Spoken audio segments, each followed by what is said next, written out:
Chapter 2297.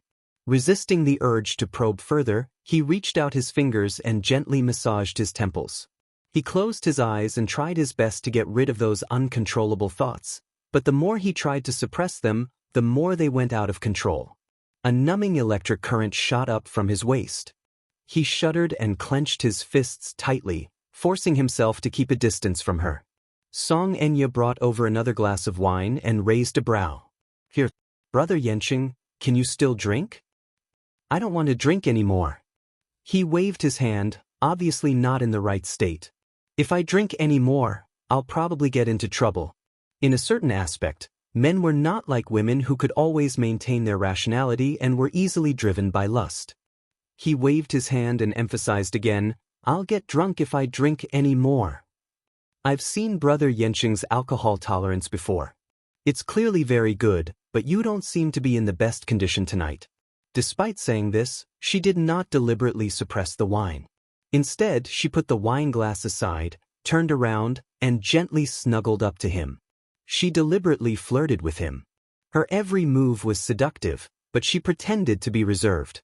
On the surface, she kept a distance from him, but her feigned unintentional behavior was extremely seductive. She turned her head and saw that his face was flushed and his veins were bulging. She knew very well that the drug would soon take effect after drinking a glass of wine. Slowly, under the effects of the drug, Mu Yenching felt increasingly stuffy and suffocated. He subconsciously buckled his tie, tugged at it, and loosened a button on his collar. However, he still felt that he couldn't breathe. Drunk? Drunk. He should be drunk. That shouldn't be the case. Normally, it would take at least 2 bottles of this kind of wine to get so drunk. Mu Yenching shook his head violently. When he opened his eyes again, they were already bloodshot. "Enya," he opened his mouth in a daze and spat out a few words. He stammered, "I think I'm a little drunk." "You drank too much tonight, didn't you?" Song Enya gently stroked his shoulder and muttered, "Brother Yenching, is there something on your mind? Just now, I saw you sitting in the corner drinking alone. It was said that a person who drank alone would get drunk faster. Is there something bothering you?" Mu Yenching smiled bitterly and said, "Today, AB asterisk is looked down on me." "Enya, do you think Brother Yenching is really not as good as that lad? That kid?" Song Enya was perplexed. "Mu Yaja." Mu Yenching spat out the name through gritted teeth. This name was like a fishbone in his heart. Song Enya's body trembled slightly when she heard that name. Her face turned cold for a moment before her lips curled into a smile. How can that be? How is Brother Yenching inferior to him? Really? Brother Yenching, don't belittle yourself. I think you're very outstanding, especially. Song Enya gently placed her hand on his thin lips, trailing it along his jaw and all the way down to his heart. "Brother Yenching, if any woman catches your eye, it's a blessing that she has accumulated in her previous life." Chapter 2298. "Enya, your little mouth is so sweet." His sudden attack seemed to have given her a great shock. She sucked in a breath of cold air and reached out to push him away. She appeared to be a little flustered and helpless. "Brother Yenching, don't do this. Enya, you're so beautiful tonight." With a smirk on his face, he reached out and rubbed that beautiful patch of skin. The exquisite sensation made him close his eyes involuntarily and lean on her body greedily. At this moment, the medicinal properties in his body were completely activated. His body temperature kept rising, burning her in an instant. She suddenly realized that the drug in the man beside her had completely taken effect. She could not help but struggle for a while before coaxing, "Brother Yenching, you're drunk. Let me send you home, okay?" "I don't want to go home." He hugged her impatiently and mumbled drunkenly, "I want you. I only want you." While Song Enya dealt with him, she thought to herself, "This medicine is really powerful. It's not like the common knockout drugs in the market." She didn't know where Jiang Qiming got it from, but when she gave it to her, she repeatedly reminded her that the medicinal properties of this medicine would take effect very quickly. If it was mixed with wine and drunk in a cup, the medicinal properties would completely take effect within a few minutes. Furthermore, it would cause people to have hazy hallucinations. It was a hallucinogenic drug. She did not expect the drug's effect to be stronger than she had imagined. Mu Yanqing's body was crooked as he kissed her face in a daze. At the same time, he kept muttering, "It's so hot, it's so hot." Mu Yanqing could not withstand such a strong drug effect. Besides, he had drunk a lot of wine earlier, so he was already drunk. Now he felt even hotter. He leaned back on the sofa and could not help reaching out to buckle his necktie. He tugged at it repeatedly, as if he could only feel better after getting rid of the tie's restraints. Seeing that he was free from her, Song Enya sat up nervously. Emin man. How can he be so strong? She cursed him viciously in her heart as she lowered her head to examine her body. The straps of her neat dress had fallen off and slid down her shoulders. The hem of her dress had been ravaged by him until it was incomparably wrinkled. Just now, his ferocious movements had actually almost torn her underwear. She felt uneasy and glanced at the man beside her from the corner of her eyes. She didn't know when he had sat up, but he was staring at her with a gloomy face.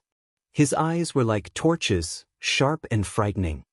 "Why are you here?" Song Enya was bewildered by his abrupt question. She widened her eyes in confusion and stared back at him. "Brother Yanqing, what do you mean by that?" Her soft and gentle greeting of "Brother Yanqing" actually turned his originally sharp expression into one of tenderness. It was an incomparably soft and affectionate feeling. Mu Yanqing's body swayed slightly as he shook his head. When he opened his eyes again, they were incomparably gentle.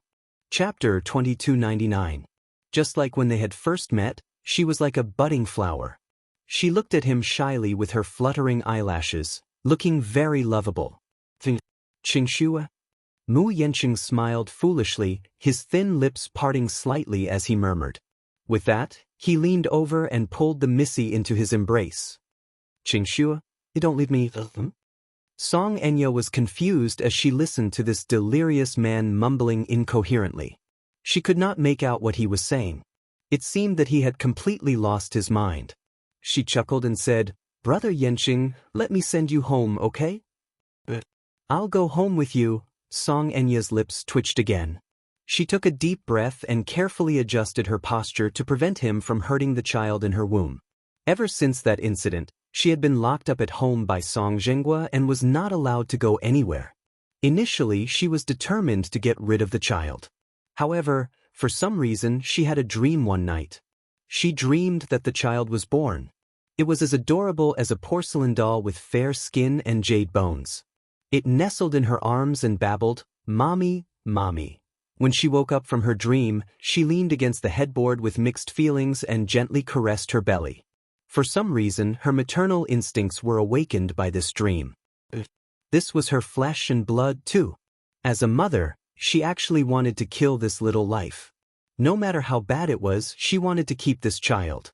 After all, it was her flesh and blood. From then on, she no longer secretly dumped the food delivered by the servants into the trash can. Instead, she worked hard to nourish her body and replenish her nutrients, hoping that she could give birth to this little life healthily. "Someone come in." A bodyguard walked into the private room expressionlessly. "Missy, what are your orders? Is the car ready?" "Yes, it's ready. It's waiting at the door now." Song Enya nodded and gestured to Mu Yanqing. "Carefully help him into the car." "Yes." Mu Yanqing was a little heavy, and she could not lift him at all. Fortunately, she had the foresight to bring a bodyguard with her. The bodyguard helped Mu Yanqing into the car. Song Enya also got in and sat in the back seat. The car sped away from the hotel. Along the way, Mu Yanqing had completely lost his rationality. Like a starving wolf, he pounced on her body and kissed her while his other hand followed his instinct to ignite her body.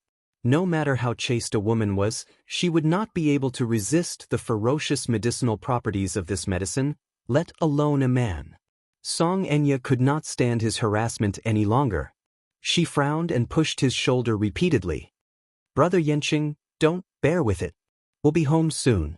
Mu Yanqing was pushed some distance away by her. Between their mouths, sparkling and translucent strands of silver could be seen. It was an ambiguous and beautiful sight. The whole car was filled with a heart-pounding temperature. The chauffeur heard heavy breathing coming from the back seat and could not help sneaking a glance at the rearview mirror. However, when he glanced at the rearview mirror, he met Song Enya's sharp gaze. What's there to see? Chapter 2300. And no. Drive properly. Yes, Missy. The chauffeur knew his place. The car soon arrived at the hotel. Song Enya immediately pushed the door open and instructed the chauffeur, keep an eye on him. Yes. As Song Enya spoke, she turned to look at Mu Yenqing meaningfully before smiling gently at him. Brother Yenqing, I'll be right back. Don't go, be. The only response he got was the cold sound of the door slamming shut. 5 minutes later, the woman returned. However, it was not Song Enya but another woman. This woman was also wearing a long red dress. Her figure was similar to Song Enya's, and she had the same exquisite makeup. At first glance, they looked very similar. After opening the car door, the woman leaned over and spoke in a soft and charming voice. Brother Yenqing, let's go home. Qingxue? Mu Yenqing continued to repeat this name as he allowed the woman to support him. They staggered into the hotel, passed through the magnificent lobby and long corridor, and entered the elevator. Pushing open the door of the hotel room, the woman helped Mu Yenqing into the room. Just as she led him to the bedroom nearby, Mu Yenqing instantly turned the tables. He held her shoulders, flipped her over, and pressed her down on the bed. The woman's breathing was a little hurried, and he was also panting heavily. Lying on top of her, he stared at her. The woman under him was charming and alluring, but in his eyes, only Meng Qingshue's charming face appeared in the end. This drug would cause people to hallucinate. He would see whoever he thought of. Qingxue. He muttered under his breath and suddenly lowered his head to kiss those soft red lips. He reached out his hand and roughly pulled off her shoulder strap. There was almost no foreplay. On this king-sized bed, he fiercely took possession of the woman under him. Qingxue. Qingxue. In the rhythm, he kept repeating this name. He was intoxicated and crazy for her. In the midst of sex, he wanted her and thought of the other her. His memories were overturned. Yenqing, the woman under him, responded to him. Mu Yenqing lowered his head and seemed to see Meng Qingshue's shy and charming eyes. They were captivating. His lower abdomen tightened and he almost released all of it. Song Enya pushed open the door and entered the room. Standing in the living room, she could hear the man's heavy panting and the woman's coquettish moaning coming from the bedroom. The effects of the medicine had to be neutralized. But now that she was pregnant, it was naturally inconvenient. Fortunately, under the effects of the drug, this man could not recognize who he was having sex with. When he was tired, the effects of the drug had worn off, and he fell asleep. She would switch places. When Mu Yenqing woke up the next morning and saw her, he would naturally assume that she was the woman he had spent the night with. At the thought of this, she suddenly flashed a flirtatious smile. She unintentionally turned her head, only to catch sight of her pale and embarrassed face in the mirror. She suddenly felt that she looked a little pitiful. Pitiful. Lamentable, lamentable. How could she have fallen to such a state? She actually did not hesitate to trample on herself like this, just for a status. Song Enya trembled as she touched her face. Pursing her lips, a vicious glint flashed across her eyes. What's the point of thinking about something so useless? Since things had already come to this, he should grit his teeth and take the final step. Chapter 2301. At the thought of this, she sneered and returned to her senses. She then strode into the private room. Inside the private room, there was a charming scene. Mu Yenqing and another woman were entangled together. The room was filled with the light of spring, and it was a little absurd. The two were so immersed in their lovemaking that they did not notice her arrival at all. Song Enya leaned against the door and watched silently. It was so annoying. She turned around and was about to leave when the phone behind her suddenly rang, startling the woman on the bed. The woman looked up and was about to search for the source of the ringtone when she saw her. She almost let out a scream. Song Enya put a finger to her lips and shushed her, indicating for her to keep quiet. The woman was tactful and lowered her head. Song Enya swept her gaze across the floor. Her suit jacket had fallen to the ground, and the ringtone was coming from inside the jacket. She quickly walked over and took out the phone from the jacket pocket, only to see the name, Qingxue, on the screen. Is this his woman? She could not help but grip the phone tightly. She glanced at the woman on the bed and then turned to leave the bedroom with the phone. In the apartment, Meng Qingxue sat on the sofa in the living room, holding the phone tightly. However, no one picked up the phone even after the long beeping. The call was quickly disconnected. Why isn't he picking up? It's already so late. Could it be that he's already asleep? Meng Qingxue placed the phone on the sofa in a daze and silently glanced at her feet. It was a packed luggage bag with some simple clothes and documents inside. Other than that, there was nothing else. Everything in the apartment had already been packed. Whether it was the jewelry, the expensive car, or the clothes that he had given her, they had all been put away. The only things that she had taken away were some of the accompanying clothes and some money that she had withdrawn from his account.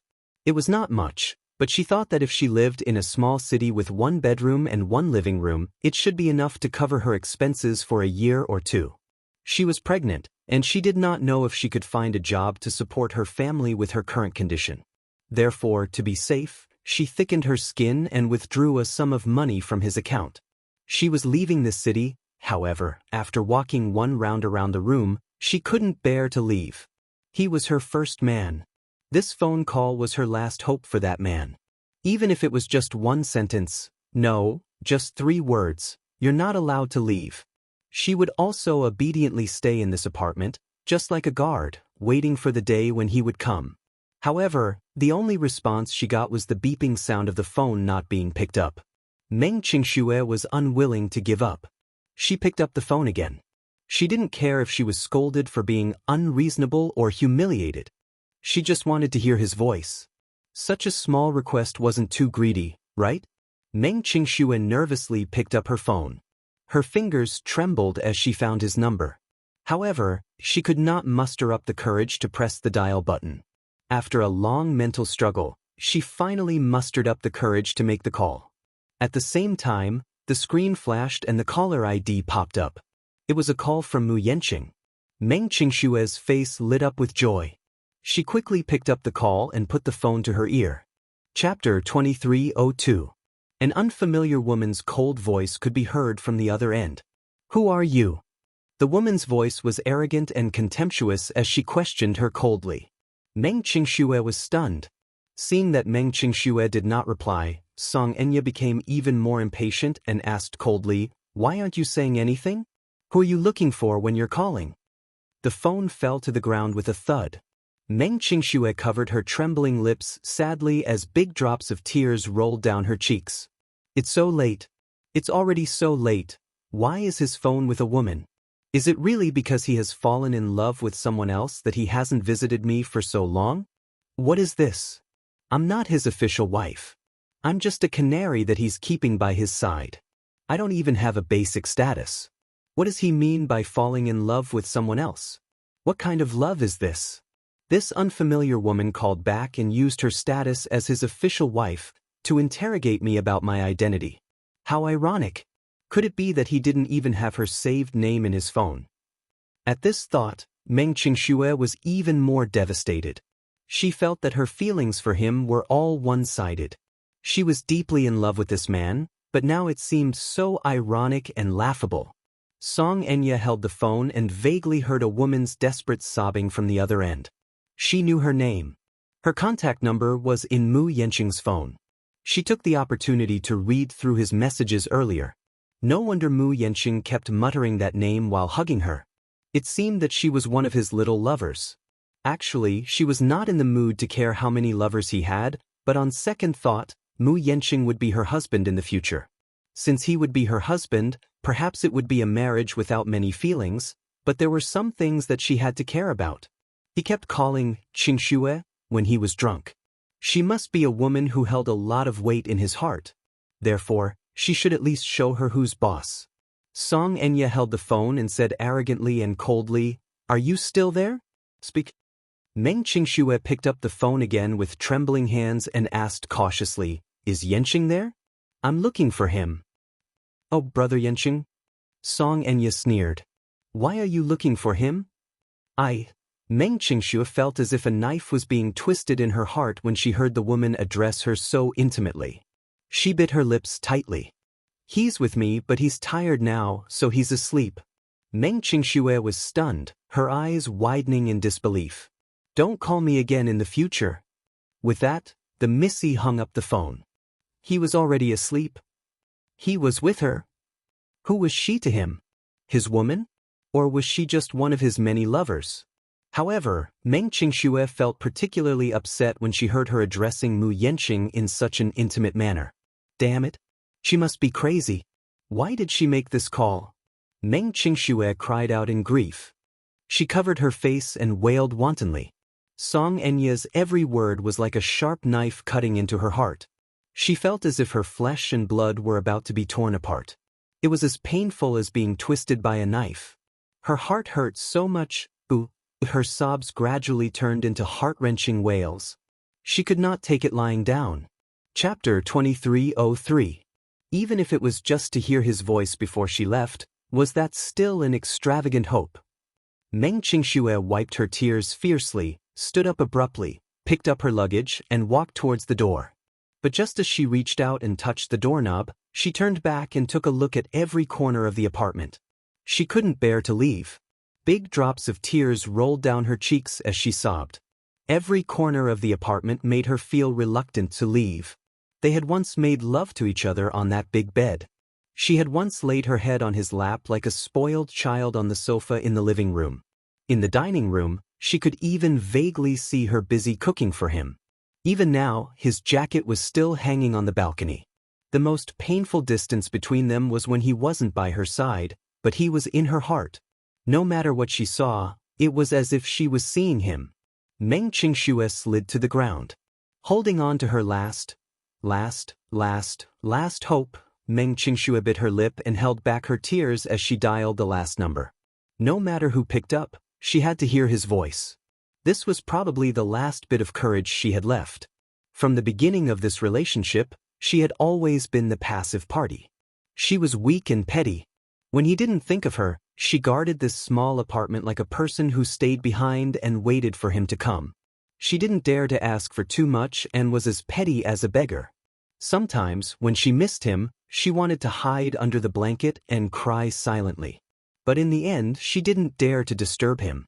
When he thought of her and came here, she was overjoyed like a childish child. The petty and helpless feeling she had when she missed him was instantly swept away, and she was beaming with joy. She hoped that he would truly place her in his heart and love her, so that she wouldn't be lonely and have no home to go to. She loved him, but she was incomparably petty and lowly, as low as the dust. But in exchange for her cowardice, he didn't care. This was the first time she had mustered up her courage, but it was also the last time. Meng Qingxue held the phone tightly. She only hoped that when the call went through, she could hear his voice as usual, even if it was an impatient voice. Meng Qingxue widened her eyes. She was so nervous that she felt a little suffocated. However, just as the call connected and she was about to speak, she suddenly heard the sound of a man and a woman making love. His flirtatious voice continued to enter her ears through the receiver. There was probably nothing that could defeat a person more easily than such a voice. It was direct and brutal. She couldn't hear the woman's voice clearly, but she could hear the man's voice clearly. It was a familiar voice. It was him, it was really him. On such a night, he was by another woman's side. Was it that woman just now? She purposely picked up the call so that she could hear how she was pleasuring Mu Yanqing under her. So, at this moment, someone had already taken her place? He didn't need her anymore. And she was no longer needed. Hee. Meng Qingxue's lips parted as she laughed with hollow eyes. However, before this kind of laughter could be heard, salty tears had already slipped into the gap between her lips. Why did he have to use such a cruel method? He wasn't asleep, was he? He had also tacitly agreed to use this method to completely destroy her last bit of obsession, right? Chapter 2304. She abruptly threw the phone away, as if that would save her from the bone-chilling humiliation. Meng Qingxue leaned against the door and slowly fell to the floor. She bit her lower lip hard and dug her sharp fingertips into her palms. She glanced at the plane ticket on the table and, as if she had made up her mind, slowly stood up. Midnight. Song Enya sat in the living room with her arms crossed and eyes closed. Mu Yanqing's phone was quiet on the sofa. After the call just now, that woman named Qingxue seemed to be tactful and did not call him again. After a long period of passion, the bedroom gradually returned to silence. The woman put on her clothes and walked out of the room. She saw Song Enya sitting on the sofa as if she had been waiting for a long time. She licked her dry lips and walked up to her. "Miss Song." Her voice was weak, with an inexplicable sense of inferiority. Song Enya opened her eyes a little and raised her head to look at her. "Is it over?" "Yes." It's over. Where is he?" "He's already asleep." Since the drug had worn off, he naturally fell asleep from exhaustion. Song Enya sat up straight. The woman standing in front of her had a face that was somewhat similar to hers. However, when the makeup was washed off, the resemblance was not so obvious.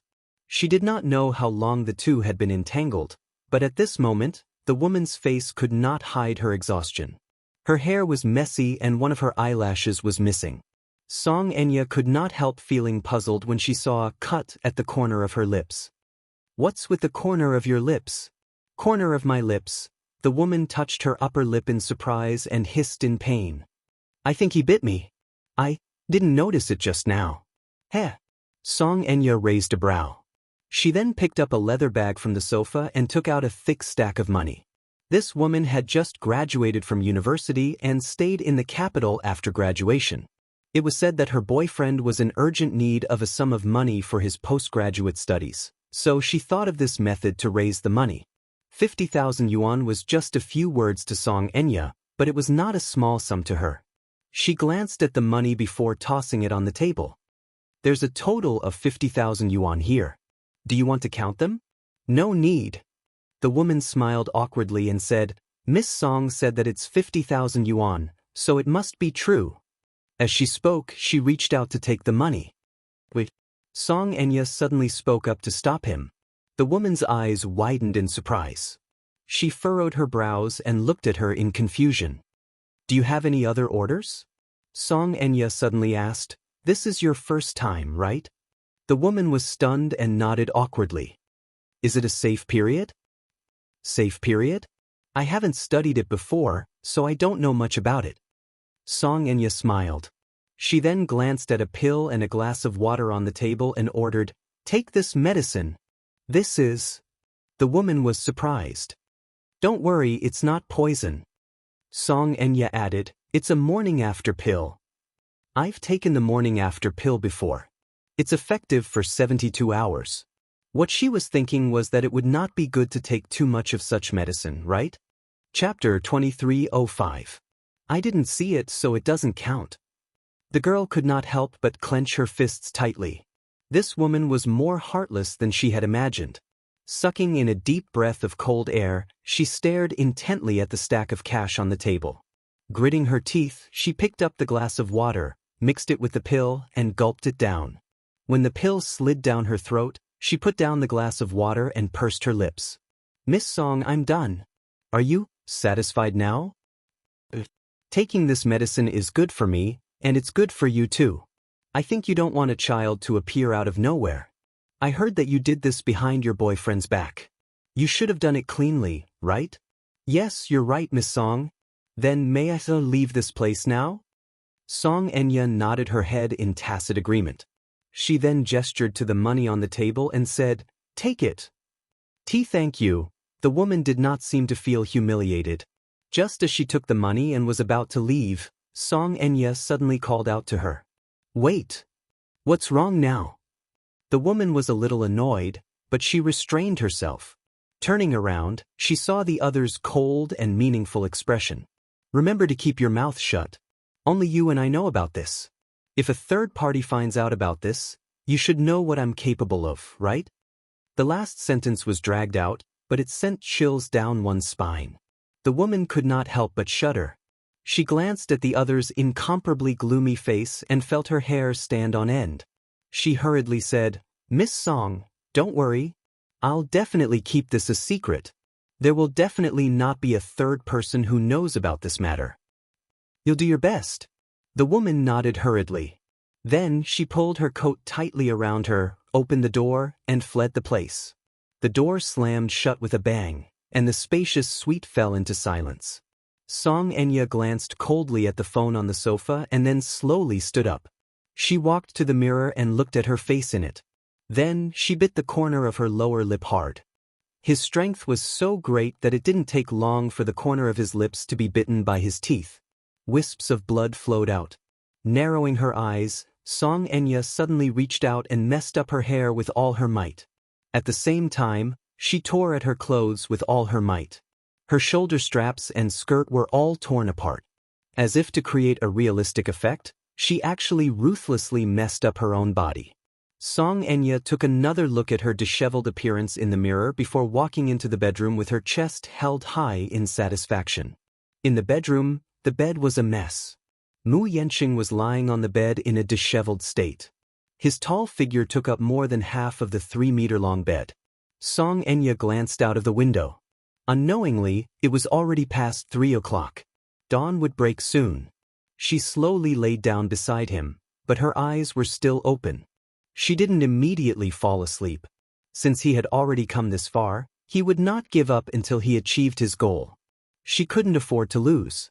When Mu Yenqing regained consciousness, he suddenly felt a splitting headache before he even opened his eyes.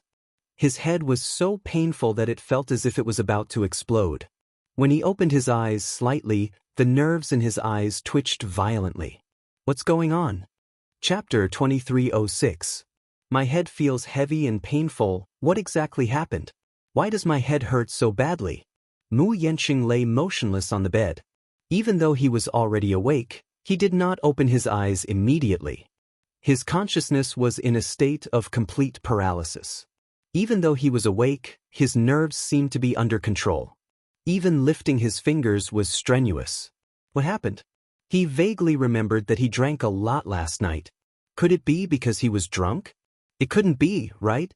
His head had never hurt like this after a hangover in the past. What in the world had happened? Mu Yenqing tried to recall, but his mind went blank. He vaguely remembered that he seemed to have met Song Enya last night and drank 2 glasses of wine with her before he gradually lost consciousness. In his hazy state of mind, he seemed to see Meng Qingshue's gorgeous red lips struggling against his body, her eyes hazy with tears. Brother Yenqing, don't. Her aggrieved and accusatory voice kept echoing in his ears. However, he did not know if the memory was too vivid, but he actually heard that intermittent sobbing sound again. This is not a hallucination. Mu Yenqing opened his eyes abruptly. The moment his eyes widened, all of his senses became incomparably sharp. Hence, he could hear the sobbing sound coming from beside him even more clearly. The moment he opened his eyes, he found himself in an unfamiliar room with a huge bed and luxurious furnishings. The room was dimly lit with curtains. Woo woo woo. The sobbing sound entered his ears and became increasingly clear. Mu Yenqing sat up abruptly and turned his head in the direction of the sound. His abrupt action undoubtedly frightened the person beside him. He saw a woman in a red dress curled up at the head of the bed. When she saw that he had woken up, she let out a startled cry and hugged her body in fear as she trembled. Don't come over, I beg you. Brother Yenqing, don't come over. Mu Yenqing was stunned by her trembling sobs for half a second before he quickly realized who this woman in front of him was. Song Enya? This realization left him completely dumbfounded. Even though the woman before him was dressed in rags, her hair was messy, and her makeup was ruined by her tears, he was able to immediately identify her from her trembling voice. Song Enya's voice was very recognizable, especially when she was crying. One would never forget it after hearing it once. Why was it her? Mu Yenqing was stunned for a few seconds. When he saw her trembling in fear and did not know what had happened, he could not help but lean toward her. Enya? Song Enya was so frightened that she retreated even further until she had shrunk into a corner. With nowhere to hide, her tears flowed even more violently and her cries became even more tragic. Brother Yenqing, don't come over. I'm scared. Sob. Please, let me go. Mu Yenqing was even more stunned now. What the hell was this? Why was she crying? Also, Why was she in such a sorry state on his bed? What in the world happened? After losing consciousness yesterday, he vaguely remembered that he had uncontrollably intertwined with a woman. In his memory he saw Meng Qingshue's face. What in the world happened? Why was she crying the moment he woke up? Chapter 2307.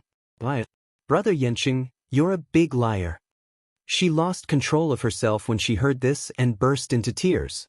Mu Yanqing was even more confused and did not know whether to laugh or cry. The more she cried, the more confused he became. However, when he lowered his head, he caught a glimpse of a bright red bloodstain in the middle of the messy bed under the blanket. He was stunned for a few seconds before he reached out and lifted the blanket, only to discover the bloodstains on the bed. Mu Yanqing thought of a frightening possibility and widened his eyes abruptly. Glaring at her, he pointed at the scattered bloodstains on the bed. Is this yours? Song Enya continued to cry and did not answer his question. However, the sorrowful and aggrieved expression on her face clearly confirmed his suspicions. D***. He was no longer a naive teenager. He would never think that these bloodstains were from a girl's menstrual period. It was not that he had never played with a virgin before. It would be ridiculous if he still could not figure out what had happened at this juncture. He lowered his head to examine himself again. He had taken off all his clothes except for a shirt and a pair of socks. His lower body was naked. He did not need to think about what had happened. It was just that he wanted to recall the scene last night, but he could not figure out what had happened. Mu Yanqing quickly realized what had happened last night. He raised his head abruptly and looked at Song Enya, tongue-tied. Song Enya's tears flowed even more violently and fell continuously. When she saw that he had regained his senses, her face became even more embarrassed. She covered her mouth tightly and let out intermittent sobs. Don't cry, don't cry. Mu Yanqing's head swelled as he tried to comfort her. Don't cry? What exactly happened last night? Brother Yanqing, how could you do this? Song Enya cried aggrievedly as she spoke with much difficulty. Mu Yanqing was stunned when he heard this. What should I do? Song Enya broke down and covered her face in embarrassment. This is my first time. Boom! Mu Yanqing's mind exploded with white light all of a sudden. He furrowed his brows and looked at her helplessly, feeling even more uneasy. Enya, don't cry, okay? I'm a bastard. I was drunk last night and didn't know anything. Maybe I did something bad to you, but it was unintentional.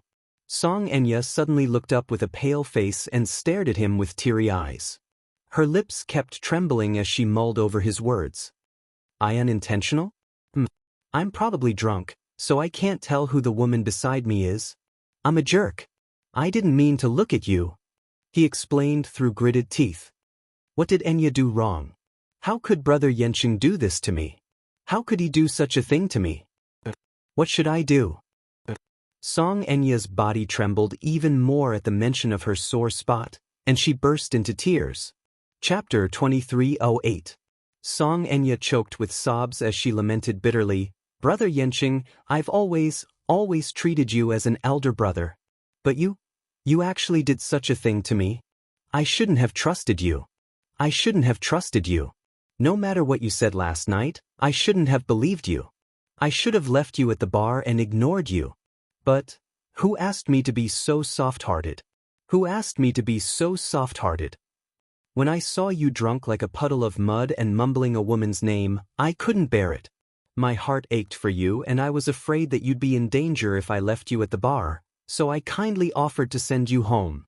But at the crucial part, her tears fell even more violently. Mu Yanqing was anxious, but he forced himself to endure it and listen to her patiently. Song Enya wiped her tears and intermittently recounted what happened last night. From her account, Mu Yanqing vaguely knew what had happened last night. Last night, after parting on bad terms with Lin Shuya, he was feeling vexed. He originally wanted to go to Meng Qingshue's place, but just the thought of her gloomy face made him anxious. Hence, he made a detour to the bar and ordered a few bottles of imported wine in an attempt to relieve his frustration.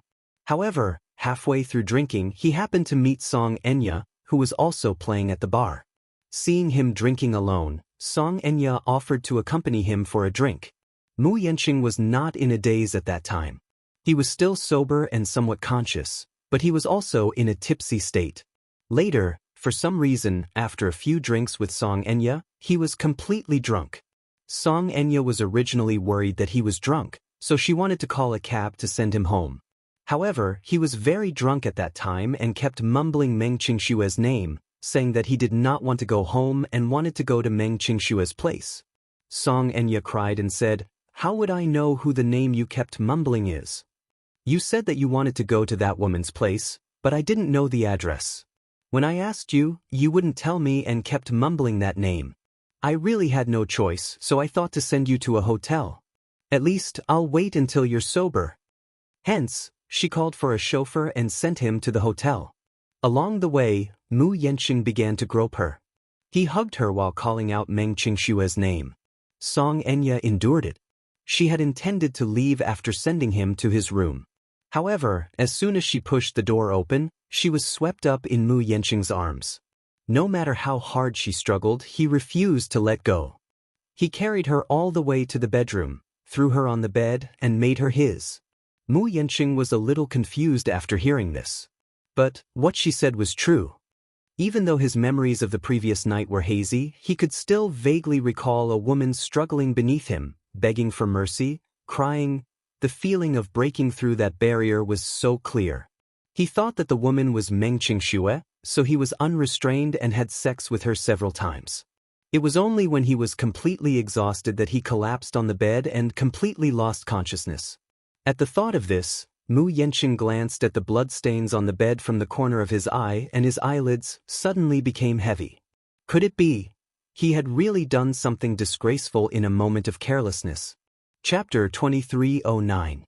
He often hung around bars. Other than when he was in a bad mood, when he was in the mood, he would hunt for women in bars with his buddies. One-night stands were common too. However, those women were easy to get rid of. Once they woke up, he would give them some money or bring them to buy some branded jewelry and bags. This time, however, the target was different. Song Enya, the daughter of the Song family, had a brother, Song Yunxi, and a father, Song Jinghua, the capital's mayor. Her mother had some ties with the Mu family. If the target was her, it would not be easy to get rid of her, let alone offend her. He even heard that this was her first time. First time? She was still a virgin? At the thought of this, Mu Yenqing's scalp turned numb. It was a huge blow. If she was not a virgin, it would be easy to get rid of her. He originally thought that a rich missy like her would play outside often. Even if such an embarrassing thing happened, it would not be so difficult to deal with. But now, Mu Yenqing's head was about to explode. Song Enya curled up in a corner and continued to cry helplessly. What should he do now? He did not know whether to comfort her or ignore her, so he could only sit there and watch her cry in a daze. Just as he was at a loss, he suddenly heard a series of hurried knocks on the door. Enya? Enya? Mu Yenqing's hearing was quite sharp. When he heard the sudden knocking, he turned his head abruptly, only to hear a woman's urgent and agitated voice outside. Enya, are you inside? Enya? Who is it? Mu Yenqing frowned, but behind him, he heard Song Enya crying even more heartbreakingly. She hugged her body, but her guilty conscience made her bury her face even lower. Mom? Is it Jiang Qiming? How did she find this place? Could it be that Song Enya called her? This? Mu Yenqing broke out in a cold sweat. At this moment, outside the door, Jiang Qiming, who did not get any response, became increasingly nervous and kicked the door. Enya, open the door. Enya, are you there? Your mother is here. Mu Yenqing gritted his teeth. Song Enya continued to cry and did not respond. He sighed. Although he knew that he was in the wrong with his personality, since he had done something stupid, he should face it. He couldn't just run away and wash his hands clean, right? Mu Yenqing suddenly got up and covered Song Enya with the blanket. After putting on his clothes, he walked to the door and opened it. Seeing the door open, Jiang Qiming hurriedly rushed in with her men. Behind him were a few servants and bodyguards from the Song family. Jiang Qiming rushed in hurriedly, only to see Mu Yenqing standing at the door in a disheveled state. She turned pale with fright. Yenqing? Hello, Auntie. He chuckled awkwardly. Why you here? The smile on Jiang Qiming's face faded when she saw the mess he was in. Song Enya's cries could be heard from the bedroom. Jiang Qiming's lips twitched as she hurriedly went to the bedroom. Mu Yenqing leaned against the door with a headache and rubbed his temples tiredly. As expected, half a minute later, he heard Jiang Qiming's agitated scream. Mu Yenqing, you bastard! Chapter 23:10. Jiang Qiming's eyes reddened with anger at the sight of Song Enya's pitiful state. She rushed out of the bedroom and started hitting him. B*****. Mu Yenqing, you B*****. What did you do to my Enya? What exactly did you do to her? How did my daughter end up in such a state? Mu Yenqing did not retaliate, nor did he give any explanation. He just let her hit him. She was, after all, woman. How much strength could she have? Her punches landed on his body, but it did not seem to hurt much. Jiang Qiming, on the other hand, seemed to have gone mad as she hit him, grabbed his collar, and shook him. B*****. Say something. Why aren't you saying anything? Say it. What exactly did you do to my Enya? Our Enya is still a virgin. She's not married yet. Are you a beast? How dare you do such a thing to her? How can you ruin my daughter like this? B*****. And Jenny. Mu Yenqing could not take it anymore and reached out to grab her hand. Calm down. Jiang Qiming's face turned sinister when she heard that. She was so angry that she laughed. Mu Yenqing, are you a B*****? How can you ask me to calm down after such a thing happened? I'm already very calm that I didn't kill you for what you did to my daughter. Mu Yenqing, you must give me an explanation today, or else, even if I die, I'll take you down with me. Auntie, do you know the consequences of this matter? My daughter isn't married yet. If this matter gets out, our family's reputation will be ruined by you. Mu Yenqing, what exactly are your intentions to do this to Enya? Jiang Qiming did not have the patience to listen to his explanation as she questioned him hysterically. Unknowingly, Song Enya was standing at the door. Holding her collar tightly, she bit her lower lip and looked at her with tears streaming down her face. Let's go home, okay? I want to go home. Enya. Jiang Qiming immediately went over to her and hugged her shoulders. Don't be afraid. Don't cry. I'll definitely seek justice for you. Mu Yenqing furrowed his brows and looked around. The servants and bodyguards of the Song family stood beside him, forming a terrifying encirclement. They stared at him covetously, as if he was a heinous bastard. He clenched his fists and asked, Auntie, you keep saying that you want an explanation from me. Then let me ask you, what explanation do you want from me? His reply made Jiang Qiming extremely dissatisfied. She said angrily, How dare you speak to me in such a righteous tone after doing such a disgraceful thing? Mu Yenqing, you're too much. Song Enya tugged at her mother's sleeve and stammered, Brother Yenqing didn't do it on purpose. He got drunk last night and didn't do it on purpose. Jiang Qiming glared at her daughter in exasperation and said, Enya, I know that you've always been reasonable. However, when such a thing happened, it was definitely not something that could be brushed off with an unintentional mistake. If you're a man, you should take responsibility for your wrongdoings. Song Enya was instantly embarrassed and wanted to cry, but no tears came out. What else can I do? Don't tell me you want Brother Yenqing to marry me? Chapter 23:11. Mu Yenqing's eyes flickered with uncertainty. Marry her? How could he do that? He was going to have a marriage alliance with the Lins. Marry her? What about Lin Shuya then? Although he and that spoiled woman parted on bad terms yesterday, it did not mean that he would give up on this precious opportunity.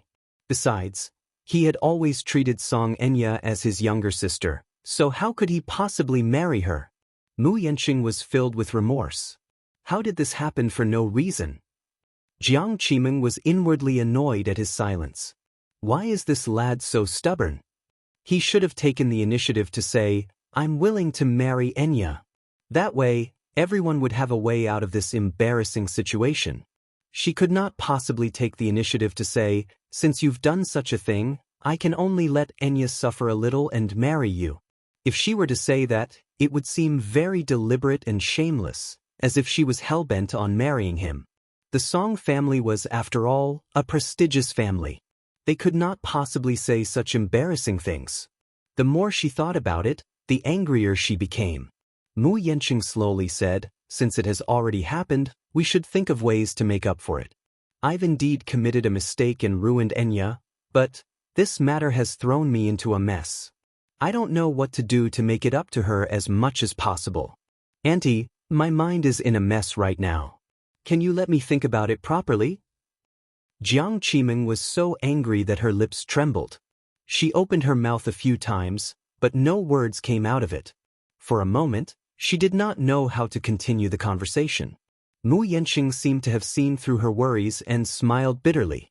"I, Mu Yanqing, may not be a hero, but I'm still an upright man. Since I've done something wrong, I'll definitely take responsibility for it and won't run away from it. Auntie, don't worry, I'll keep my word and promise." "It's good that you can say that." She gritted her teeth and said hatefully, "Enya has been wronged. We can't let it go just like that. Our families have been friends for many years, so I don't want to make our families unhappy because of this matter. Since you've said so, I'll bring Enya home first. Once you've thought it through, come to the Songs to look for me." Mu Yanqing nodded with a complicated expression. After the two left, Mu Yanqing let out a deep breath of cold air and walked to the shower room to take a cold shower with his clothes on. The heater was on in the suite and it was extremely hot. Coupled with the inexplicable ruckus earlier, Mu Yanqing felt that he had nowhere to vent his anger. Suddenly, he raised a fist and slammed it hard against the wall. Only then did he seem to have vented his anger and walked out of the shower. She walked into the living room and saw the phone on the sofa. She picked it up and made a call, ordering the housekeeper to send another set of clothes. After hanging up the phone, he suddenly saw a missed message. It was from Meng Qingxue. An ominous premonition rose in Mu Yanqing's heart. He frowned and opened the message. "Yanqing, I'm leaving. I'm determined to leave you and this city. Perhaps I'll never come back." Mu Yanqing raised his head abruptly before he could finish reading it. With a vicious look on his face, he abruptly turned around and dashed out of the door, ignoring the fact that he was drenched. Chapter 23:12. "There are many memories of you in this city. I can't bear to part with them, but I have to force myself to." Mu Yanqing rushed out of the hotel. As he dialed Meng Qingshue's number continuously, he walked to the roadside and reached out to flag down a cab. The other party did not pick up the call. The beeping sound constantly disturbed his heartbeat. He had never realized that Meng Qingxue held such an important place in his heart. Sometimes people were really cheap. It was impossible to understand how important each other was until the moment of separation. At the thought of not having Meng Qingxue by his side in the world from now on, he could not help but completely lose his mind. It was not that he had never thought of breaking up with her. He had vowed to break up with her, but when it really came down to it, he actually felt reluctant and a kind of despair. It was as if the world was ending. In his mind, the memories of the two of them kept replaying like a revolving lantern. Mu Yanqing's breathing suddenly quickened. "I can't let her go." The contents of the message slowly flooded into his mind. "Don't look for me. Just pretend that we never met. I'll forget about you, and you'll forget about me too, right?" Standing on the street, he kept flagging down cars. He was in a sorry state and looked wet. None of the passing drivers were willing to drive him. After much difficulty, he finally flagged down a car. Mu Yanqing did not hesitate this time. He opened the door and got into the car. Sitting in the back seat, he ordered, "Chauffeur, to Fengchen International." The chauffeur turned around and looked at him speechlessly. He was so wet that even the seat cushion was wet. When the chauffeur saw this, he frowned. "Oh dear. Sir, look at yourself, you're so wet that you've dirted my seat cushion." Mu Yanqing said, "I'll pay you for the car wash." This isn't about the car wash. In our line of work, we can't afford to waste even a minute. A quarter of an hour less would mean one less business opportunity to earn money. If I wash this car, I'll lose a few hundred yuan today. Mu Yanqing furrowed his brows and rummaged through the pockets of his coat. Fortunately, his coat was not wet. He fished out a wad of cash from the hidden pocket and handed it over. There was more than 1,000 yuan in it, which should be enough for this trip. Please. I have something very important to do. If that's not enough, leave your account number and I'll transfer the money to you when I get back. Forget it. Just treat it as a favor. The driver took the cash with a resentful face and pressed the meter. He picked up his phone again and dialed Meng Qingshue's number repeatedly. However, no one came to his rescue. Mu Yanqing was on the verge of losing his mind as he kept urging the driver to speed up. Master, faster. The driver smiled helplessly. Young man, I'm already fast enough. The city is always so congested. I can't possibly run a red light, right? Moreover, there are so many speed detectors on the road. This is a commercial vehicle. If it violates the rules, it will be very troublesome. Mu Yanqing gritted his teeth and clenched his fists in anger. The chauffeur glanced at him and suddenly asked half-jokingly, "You're in such a hurry. Don't tell me that you've made your wife angry and want to run away from home? Is that why you're in such a hurry to persuade her?" "Don't worry too much. She's running away from home. I don't think she can go anywhere other than her maiden home." Maiden home? Since when did she have a maiden home? Chapter 23:13. Apart from him, where else could she go? Where else could she go? The chauffeur, on the other hand, seemed to be enlightened. He shook his head and sighed. "Young man, I've seen a lot of things like this, but I still have something to remind you. Don't care about anything else, just cherish the person in front of you. Home was only where one's wife was. Don't only learn to cherish her when you lose her. By then it'll be too late. When husband and wife quarrel, you should give in to the woman. After all, we're men." Mu Yanqing did not say a word from the beginning to the end. His face was gloomy. Half an hour later, the car arrived at Fengchen International Apartment. He was secretly annoyed. Why was the hotel so far away from the apartment?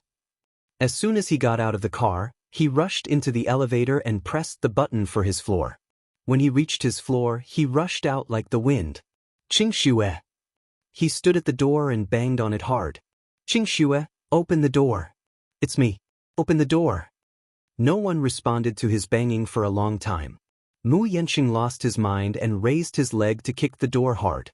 This time, the neighbor at the door was even more alarmed. "Who is it? Why is there such a big commotion?" The neighbor opposite opened the door and rubbed his sleepy eyes. When he saw him, he muttered unhappily, "Be quiet. I'm working the night shift. Let's be considerate of each other." Mu Yanqing ignored him. When the man saw him standing at the door, he was suddenly surprised.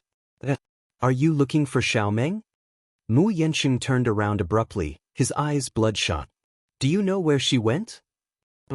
"I saw her leaving with her luggage when I came back from work this morning. I asked her where she was going, but she didn't say much. She just said that she won't be staying here anymore. If anyone comes looking for her, just say that she's gone and is no longer here." After a pause, the man was suddenly shocked by the drastic change in Mu Yanqing's expression. Seeing his face darken, he was so frightened that he did not dare to speak. "To left?" "Yes," the man nodded and said in a daze. "I even saw her leave the key to the door in the mailbox. I don't know what's wrong with Xiaomeng. She's always smiling, but when I saw her this morning, I saw her frowning for the first time. Her eyes were red as if she had been crying. Who are you to her?" Mu Yanqing furrowed his brows. He could not be bothered to reply to him. Instead, he opened the mailbox beside the door and was shocked to see a key lying quietly beside a bottle of milk. His breathing suddenly quickened, and he slowly took out the key. However, he heard the man's nagging. "Xiaomeng's health hasn't been good recently. He's very sick. A while ago, he fainted at the door because of anemia. Fortunately, I discovered it in time and sent her to the hospital. The doctor said that she didn't pay attention to her nutrition during her pregnancy, which led to anemia during pregnancy. Who are you to him?" Mu Yanqing turned to look at him and muttered, "I'm the child's father." Are you her husband? The man was quite surprised and stared blankly as he said, Then why do I rarely see you here? I usually see little Meng alone. That day when I sent her to the hospital, I asked her if she wanted to contact the child's father. She refused to tell me and only said that she was very busy. How busy was he? He didn't take good care of his wife when she was pregnant. Mu Yanqing could not take it anymore. He picked up the key, opened the door, and entered the house. Chapter 23:14. He dialed Meng Qingshue's number again. A few seconds later, a phone rang from the sofa in the living room. Mu Yanqing was shocked. He loosened his grip on the phone and it fell to the ground with a thud. The black screen shattered. He walked over and picked up the phone from the sofa. He opened the messages and saw that there were 2 drafts. For some reason, they were not sent. Mu Yanqing's heart was empty and his expression was numb for a moment. He clicked on the text message and the words jumped out. His originally empty eyes suddenly focused. Yanqing, as you wish, I've aborted the child. This way, you can be at ease and pursue what you want. From now on we're done. Everything you've given me is in the apartment. I've returned what I owed you, but I don't want you to return what you owe me. I'll just treat it as a dream between us. When I wake up from the dream, it's time to leave. Mu Yanqing, if love really exists in this world, you're probably the first and last person I've ever loved. If love really exists in this world, you're the only one I've ever loved. Mu Yanqing slumped on the sofa and looked up at the ceiling in a daze. Meng Qingshue's innocent face seemed to appear in front of his eyes. That year, for his birthday, she had meticulously prepared a sumptuous feast for him. After blowing out the candles together, she snuggled in his arms and asked coquettishly, Yanqing, can we be together forever? We won't be apart for the rest of our lives. He nodded absent-mindedly. Meng Qingxue was not very satisfied with this perfunctory answer. What's with him? You're patronizing me again. He smiled and scratched her nose. Okay, we'll be together forever and never be apart for the rest of our lives. She smiled. Her eyes seemed to hide countless stars, bright and moving. You'll have to keep your word. If you let me down, what will happen if I let you down? He asked. She snorted and said, If you let me down, I won't want you anymore. I'll leave you and go to a place where you won't be able to find me. I'll never see you again. This willful answer made him burst out laughing. So heartless? Meng Qingxue nodded heavily. He hugged her and said gently, Little liar, you can't leave me. If you leave me, where can you go? In this lifetime, you can only stay by my side forever. After a pause, he added, You need me. When Meng Qingxue heard this, she was a little unwilling. She raised her head and asked carefully, Then, do you need me? She asked stubbornly, Will you be sad without me? Mu Yanqing covered his face with his trembling hands. His face was expressionless, but the tears that dripped from between his fingers silently betrayed him. Tick-tock, her tears fell onto the screen and she fainted. Yes, he needed her. Airport, waiting room. Meng Qingxue sat in her seat, holding a photo in her hand. She kept rubbing it, but she couldn't stop her tears. Drop by drop, they fell on the photo, smudging a corner. That was the only photo they took, and it was taken in the mall. It was a selfie. She pestered him relentlessly before he agreed to go into the small studio with her and take that one photo. Chapter 23:15. She gripped the corner of the photo tightly and cried pitifully. Dear passengers flying from the capital to Haining, please take note that your flight CA0003 is about to take off. Please bring your belongings, present your boarding pass, and prepare to board the plane at Gate 3. We wish you a pleasant journey. Thank you. Meng Qingxue bit her lower lip hard when she heard the boarding announcement. Reluctantly, she stood up and walked to the dustbin. With tears in her eyes, she pretended to throw the photos into the bin. She turned around, dragged her luggage, and walked toward the boarding gate like a zombie. At the Song residence. When Jiang Qiming and Song Enya returned, both mother and daughter had different expressions on their faces. The two walked into the bedroom and closed the door. Song Enya turned around and asked worriedly, Mom, what's wrong? Jiang Qiming looked at her with concern and suddenly asked worriedly, "Did the plan go smoothly last night? Did you do a clean job?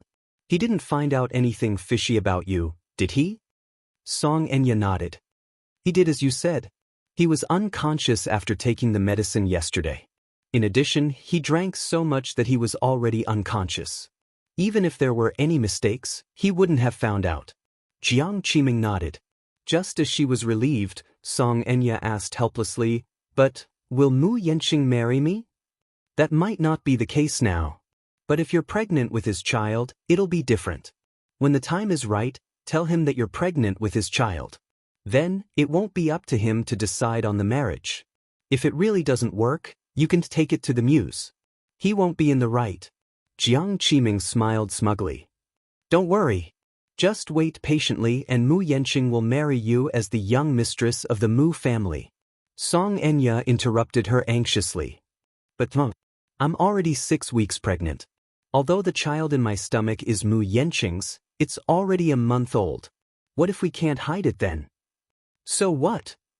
Jiang Qiming did not think much of it. "When the child is full term, just say that it's premature. Besides, by then you'll be married. It's not important how this child came about. What's important is that this child is Mu Yenqing's. It has his blood and it's your child. That's enough." Song Enya still had some concerns and hesitated to speak. Jiang Qiming walked to her side and sat down. Patting her shoulder gently, she comforted her. "What else are you worried about? Tell me." Chapter 23:16. Jiang Qiming smiled and said earnestly, "Even if he doesn't become the head of the family, he's still a good choice to marry into." After a pause, she continued, "Think about it. Although he's a concubine's son, the Mu family is so big and there are so many concubines' children. Why did Mu Linfeng choose him? This proved that the man, who was able to make a name for himself in such a dangerous place despite looking like a nobody, must be quite capable. It's just that with Yaja around, no matter how outstanding Mu Yenqing is, he's only a foil and his halo is overshadowed. Mu Yenqing is still capable. Even if he doesn't become the head of the family, as long as he steps through the door of the Mu family, he'll grant you glory and wealth." Song Enya nodded lightly when she heard that. "My silly lass, don't worry. Just do as I say and don't think too much about anything else. I naturally hope that you'll lead a good life and won't harbor any thoughts of harming you." Hearing her mother's words, Song Enya's last bit of worry was relieved. She climbed into bed and covered herself with the blanket. When Jiang Qiming saw this, she hurriedly rolled up the blanket for her. "Sleep for a while. You must be exhausted from last night, right?" "Yes, I didn't sleep last night. Quickly rest then." With that, she walked to the window and drew the curtains for her before leaving the room. Song Enya lay in bed and let her imagination run wild for a while. Soon, she could not resist the sleepiness and fell asleep. The Maldives was warm all year round. As it was located near the equator, the climate here was tropical. Although it was an island country, it did not have a tropical oceanic climate but a tropical rainforest climate. The biggest characteristic of a tropical rainforest climate was that it was rainy and hot. The Maldives only had summer, and the other 3 seasons did not appear at all. However, the summer here was not that hot, and the temperature was maintained at about 30 degrees Celsius. Therefore, after it rained, it would be cooler. The annual rainfall in the Maldives was 1,900 millimeters, and the island in the rain had a different charm. At this moment, Yun Shirshir and Mu Yaja were enjoying a sweet vacation on another island. However, at that time, Gong Jie had to take care of his 2 children, and he was having a hard time. In Yu Yu's words, he had to get used to the life of a stay-at-home dad in advance. Early morning. Gong Jie had a nightmare. Half awake, he saw a huge mountain falling from the sky and pressing him down. While he was in a daze, he could clearly feel something heavy pressing down on his body. It was wriggling from time to time. Unable to bear the pressure, he was jolted awake from his dream. When he opened his eyes, he saw Yu Yu's enlarged face right in front of him. She blinked at him and giggled. "Uncle, you're finally awake." Gong Jie's lips twitched. Ah, his vacation. What a disaster. He did not know if it was a good or bad thing to bring these 2 little lads along. The good thing was that these two little guys were by his side. When he brought them to play on the island, no annoying women came up to talk to him. It was not that he did not like women. It was just that he did not like women he was not interested in. However, the bad thing was... Chapter 23:17. Uncle, I'm so hungry. How long are you going to sleep for before you bring us to eat something nice? Xiao Yichen lay limply on the edge of the bed and grumbled pitifully. It turned out that he wanted him to bring them to look for food. Gong Jie covered his face helplessly. The veins on his forehead were bulging. Please, what time was it? Moreover, the hotel had prepared food. They could go straight to the restaurant. Yu Yu glared at him as if she had guessed what he was thinking. She said expressionlessly, Uncle, this hotel doesn't provide Chinese food. What time is it? Yu Yu reminded him, it's already 10:30. Hurry up and get up. Bring us to look for food. Yu Yu threw a pillow at his face. Gong Jie didn't even have the strength to push the pillow away. Why did he feel like he was an eagle? Early in the morning, Yu Yu and Xiao Yichen were like two little eagles, surrounding him and asking him to look for food. Sigh. In his imagination, he would hold hands with Yun Shirshir, walk on the beach, and play in the sea. But now, it was gone forever. Gong Jie furrowed his brows as he lay on the bed listlessly. Yesterday, after he finally managed to get the two little guys to sleep, he was in a rare mood. He went to the bar on the island and drank a few glasses of imported wine. When he returned to the hotel, he slept until now. He could hold his liquor, but after drinking he would sleep for a long time. In addition, he was jet-lagged recently. Therefore, he was sleepy and lethargic. It was hard to take care of children, especially these two energetic little guys. They seemed to have endless energy. After playing with them for an entire day, he was so tired that he almost collapsed. He wanted to cry but had no tears. Gong Jie began to consider if he should just leave the two lads on this island and escape from this place. If he did that, he would be hunted down by his sister with a rolling pin. Gong Jie shuddered at the thought of that. Just as he was feeling melancholy, wow. Xiao Yichen, come and take a look. Just as he was struggling to open his eyes, Yu Yu, who was lying on top of him, summoned Xiao Yichen as if she had discovered a new continent. Xiao Yichen crawled onto the bed and leaned over. What is it? Look at Uncle's. Wow, it's so big. Where? Really, it's huge. Gong Jie was confused. He hugged his pillow and couldn't see where Yu Yu was looking at. However, the next second, he felt a pair of small hands pulling down his boxers. A certain part of his body was exposed and he heard Yu Yu exclaim in surprise, Wow! Amazing! Xiao Yichen said enviously, Uncle's is very big too. Is it as big as Daddy? That sounds about right. Anyway, it's bigger than mine. Uncle's is so firm. Gong Jie finally understood what the two little guys were studying while lying on top of him. Just as he was about to sit up, Xiao Yichen happened to sit on his chest and pushed him back down. Yu Yu, do you think we can be like Daddy and Uncle when we grow up? Yu Yu said airily, How would I know? Chapter 23:18. Xiao Yichen also touched it out of curiosity. It's hot. Two hooligans. Gong Jie's face burned with anger. He gritted his teeth and said, You two idiots, get off of me. Xiao Yichen turned around and covered his mouth with an irritating expression. He snickered and said, Uncle, it's so early in the morning, but you seem to be very energetic. Gong Jie's face burned even hotter. He clenched his fists tightly and resisted the urge to hit him. He said, Get off of me. Uncle is angry. Yu Yu snickered and obediently pulled up Gong Jie's pants. He patted him gently with his little hands and said comfortingly, Okay. We won't study it anymore. We're just curious. Gong Jie was speechless. Little brat. He deserved a beating. Xiao Yichen didn't get off the bed. Instead, he leaned back and lay on Gong Jie's body. He stretched out his limbs and said contentedly, Lying on Uncle's body is so comfortable. Yu chuckled when he saw this. Then he pounced on Xiao Yichen. Gong Jie felt as if he was being pressed down by a jack. He was about to be flattened. The three of them were stacked on top of each other like a human pyramid. Xiao Yichen was on top of Gong Jie, while Yu was on top of Xiao Yichen. The two little guys were playing around on top of Gong Jie. Gong Jie was about to cry. "Sister, save me." It was already past 11 o'clock when he finally managed to get rid of the two little guys. After Gong Jie's outburst, Yu Yu and Xiao Yichen learned their lesson and promised repeatedly that they wouldn't mess with him anymore. Gong Jie threatened, "If you continue to mess around, I'll throw the two of you into the sea."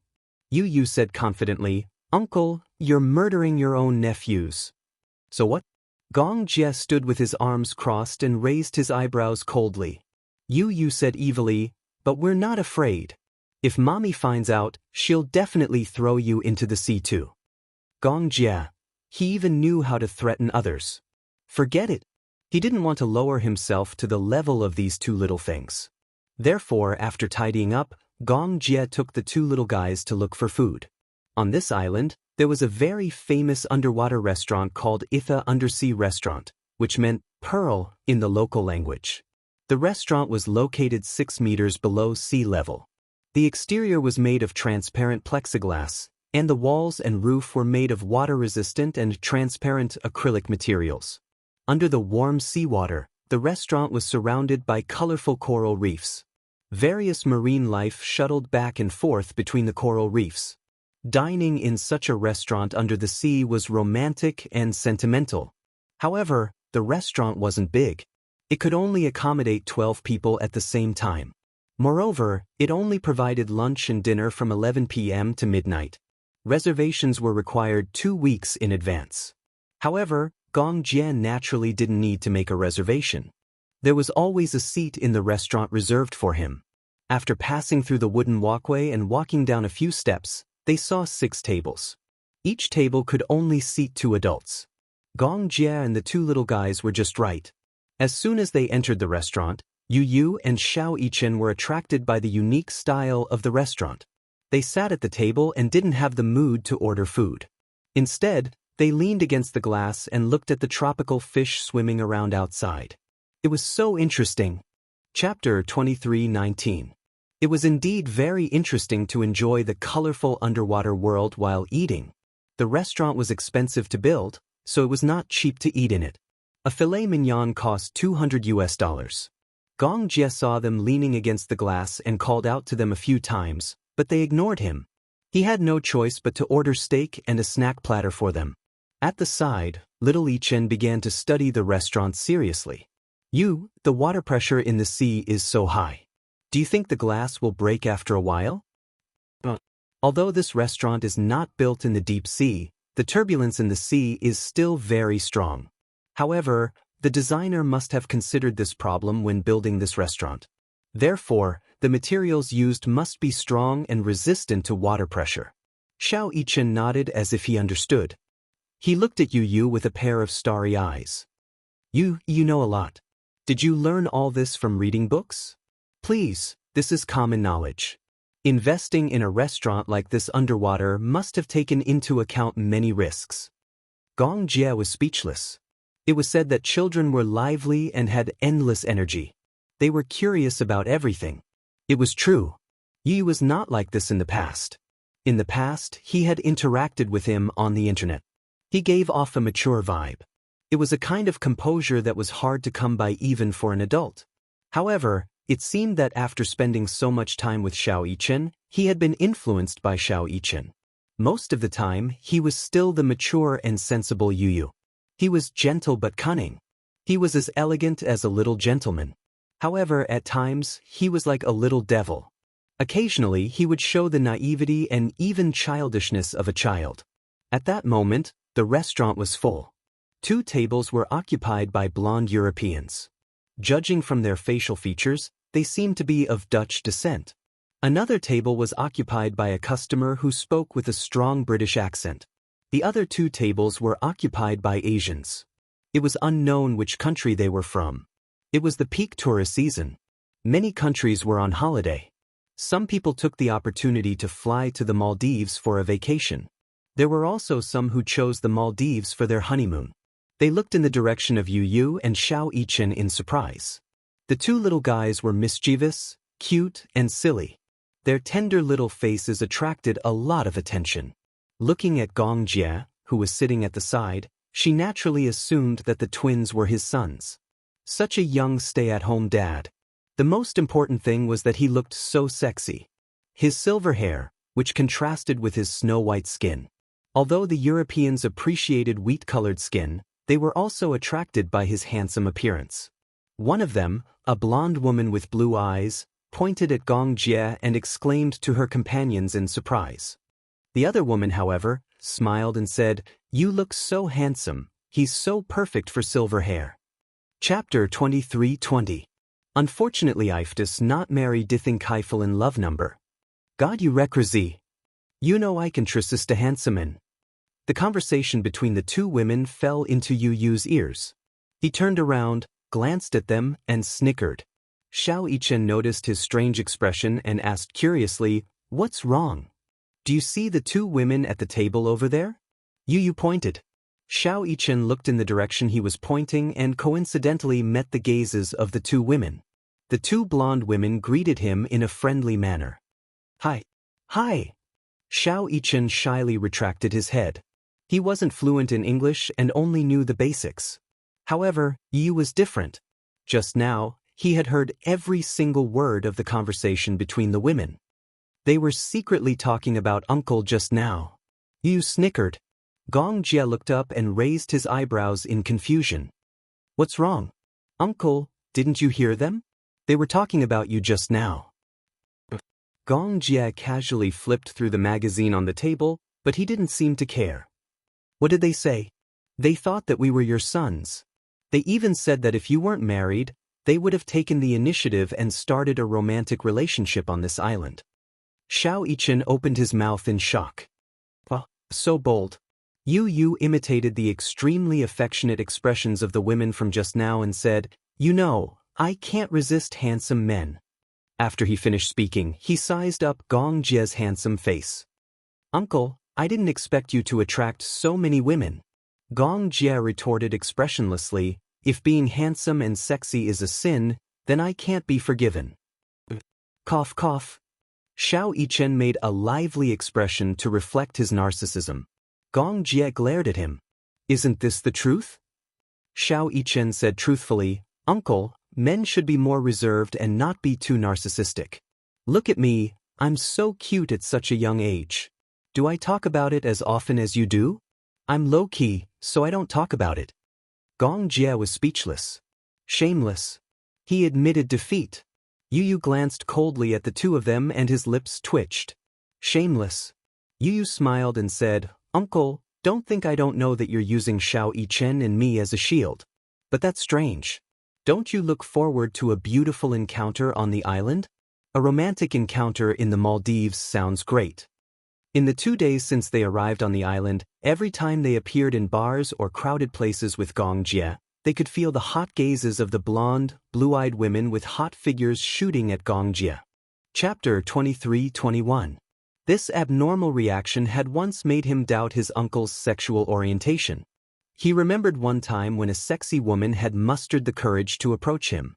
Gong Jie had immediately hugged the two little lads in his arms and replied in fluent English, "Sorry, I'm married." Xiao Yichen did not understand. Yu Yu, however, understood. He was using them as a shield. As they joked around, the waiter served the dishes. Just as he placed the steak and some snacks on the table, the waiter conjured a red rose out of thin air and presented it to Gong Jie as if by magic. Gong Jie raised his eyebrows in confusion. The waiter bent over like a gentleman and pointed to the seat where the blonde woman had been sitting. He replied politely, "Honorable sir, this rose is a gift from the lady sitting at table 3. I hope you enjoy your meal." After he finished speaking, he left leisurely. Gong Jie, however, coldly placed the roses aside. Yu Yu said, "Uncle, you're too cold. The lady appreciates you. Aren't you going to do anything?" Gong Jie replied, "I'm not interested in women." Xiao Yichen choked on his fruit juice.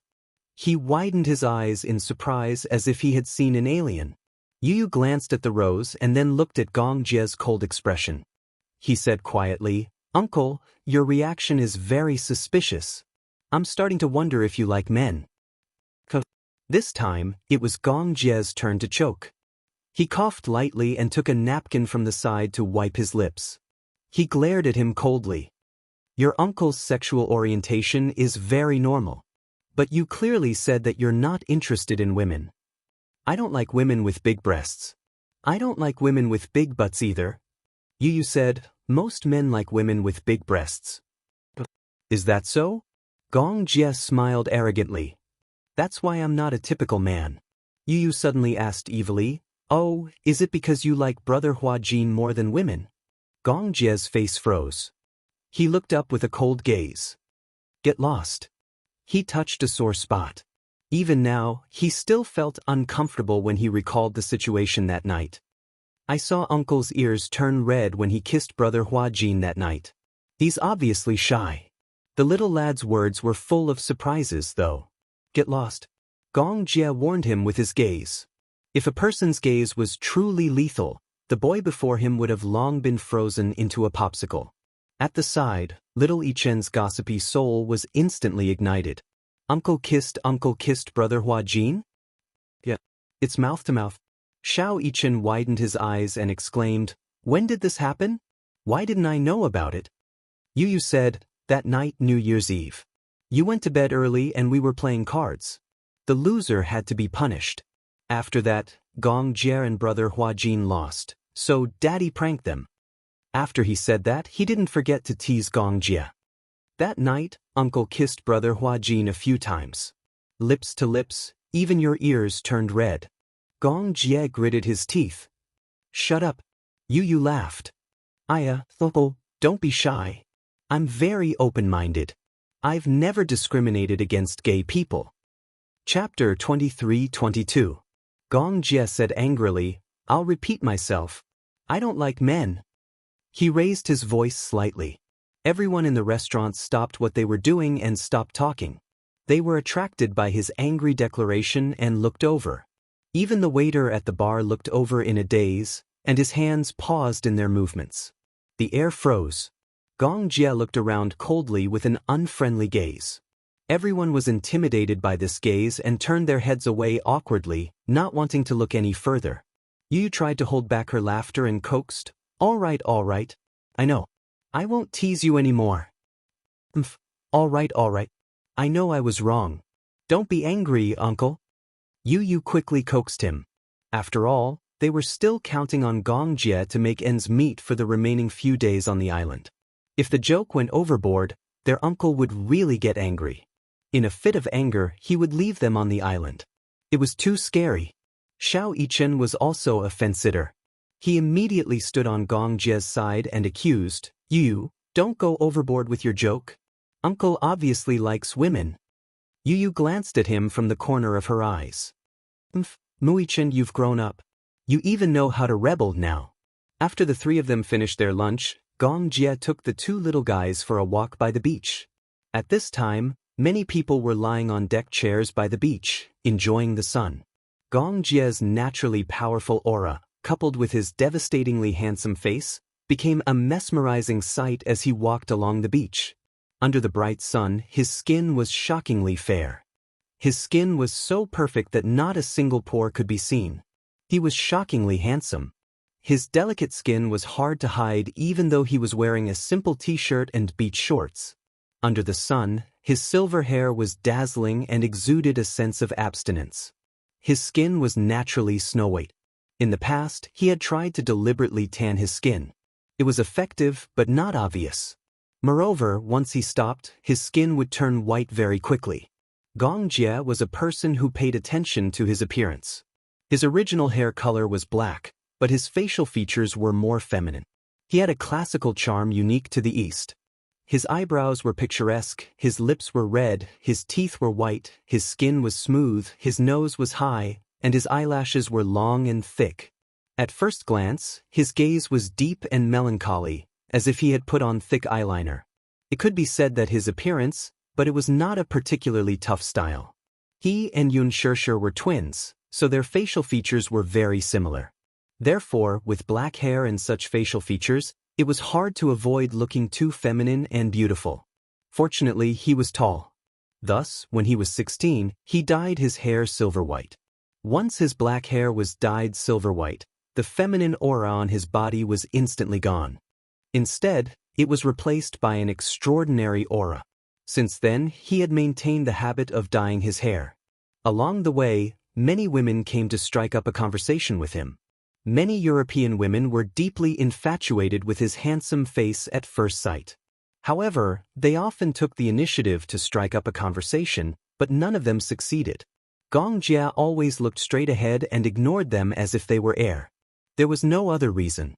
Chapter 23:23. If it weren't for those annoying flirting, perhaps this would have been a perfect vacation. In the Maldives, the sun shone brightly, and it was like spring all year round.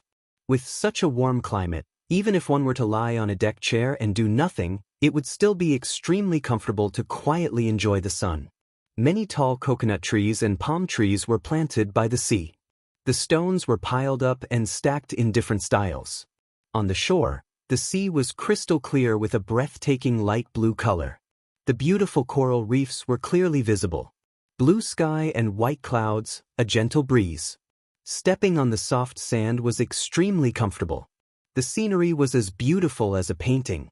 The reason why Gong Jia bought an island here was to make it convenient for him to come here for a vacation.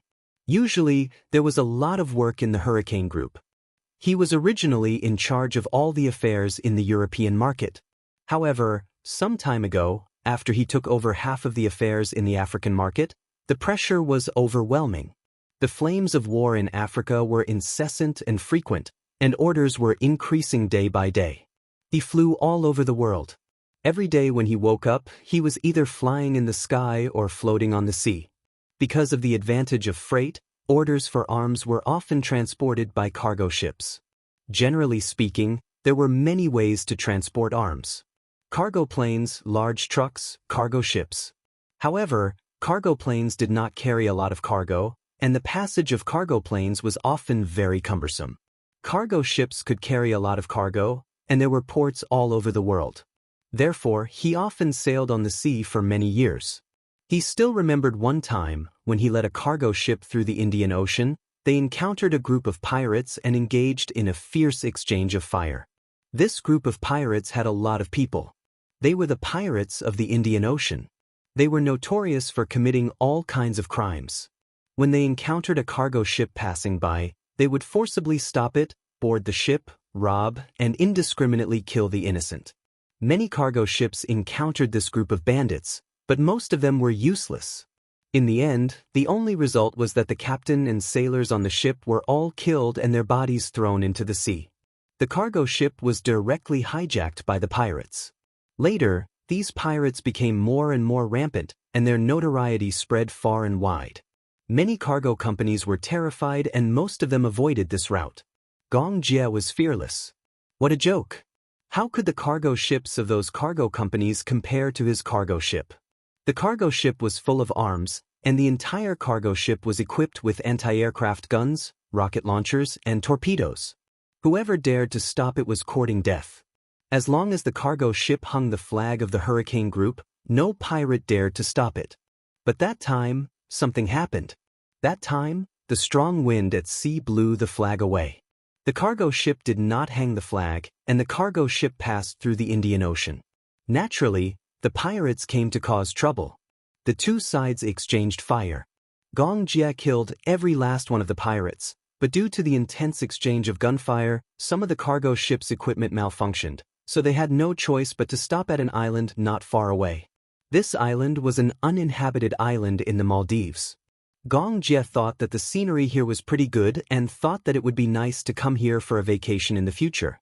Thus, he bought the island and developed it into this scenic island after a series of developments. The uncle and nephew trio basked in the sun comfortably.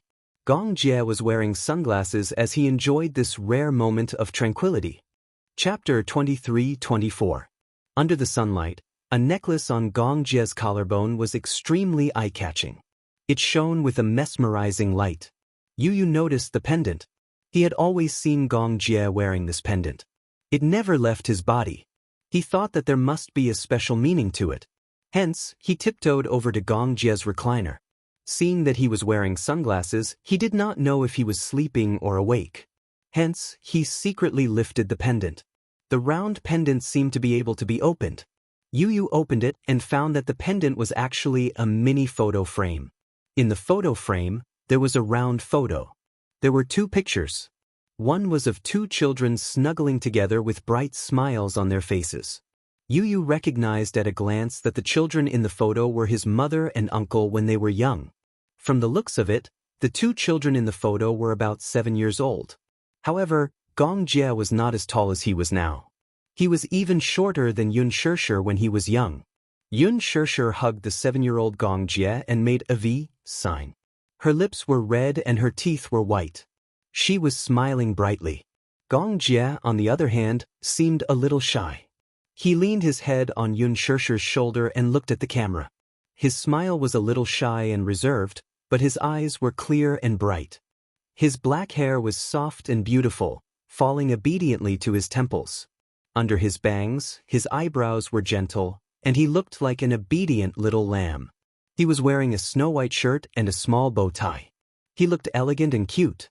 One of his small hands was hugging Yun Shishir's waist, while the other hand made a V sign. However, he did not know if it was because he was shy or for some other reason. His 2 fingers were slightly curled up, and he looked shy. Yu Yu muttered in his heart, "Uncle was clearly very cute when he was young. He even looked a little like me." The miraculous thing about genes. But after he grew up, how did he grow up to be a little devil? He was black-bellied, unruly, and insufferably arrogant. In his mind, a little Gong Jie and the Devil King were standing together. One was as cute and innocent as a lamb, while the other had his hands in his pockets, wore a pair of sunglasses, and had a head full of silver hair. He looked sharp and imposing. He was like a completely different person. Yu Yu looked at the other photo. In the photo, a young woman was sitting by a flower bed, twirling a Chinese rose in her hand. She had a gentle smile on her face. She had a face that was very similar to Yun Shishir's. She was gentle and beautiful, and her eyes were like a painting. Especially her pair of black eyebrows, they were like the clouds in the distant mountains, and her eyes were like water. Her straight black hair, without any adornment, was just like a waterfall, slanting from her shoulders and gently sticking to her back. Occasionally, a few strands would fall to her temples, but it made her look even more charming and moving. Yu Yu sighed again. Genes were such a wonderful thing. He recognized her at a glance. This woman was probably his mommy's mommy, his grandmother. He could tell. His grandmother and his mommy were both very fond of Chinese roses. Perhaps it was also because his grandmother liked Chinese roses that his mommy had been meticulously raising a patch of Chinese roses in the back garden. Xiao Yichen leaned over and took a look. His eyes widened in surprise. Is this grandma when she was young? Yu Yu nodded, his gaze warm. Xiao Yichen said, Grandma was also a great beauty when she was young. Nonsense. Yu Yu flicked his forehead. Otherwise, how could mommy be so beautiful? Chapter 23-25. It was no wonder Uncle always carried this pendant with him. He must have missed Grandma a lot, right? Xiao Yichen glanced at the photo of Gong Jie and Yun Shishir standing together. Looking at how shy Gong Jie was as he snuggled up in Yun Shishir's arms, he suddenly said in disdain, I didn't expect Uncle to be a little kid when he was young. It's hard to imagine how short and small he was. What did Uncle eat to be so tall? Yu Yu also said bitterly, I want to know too. I feel like Uncle was shorter than me when he was young. Xiao Yichen said, but Uncle is about the same height as Daddy now.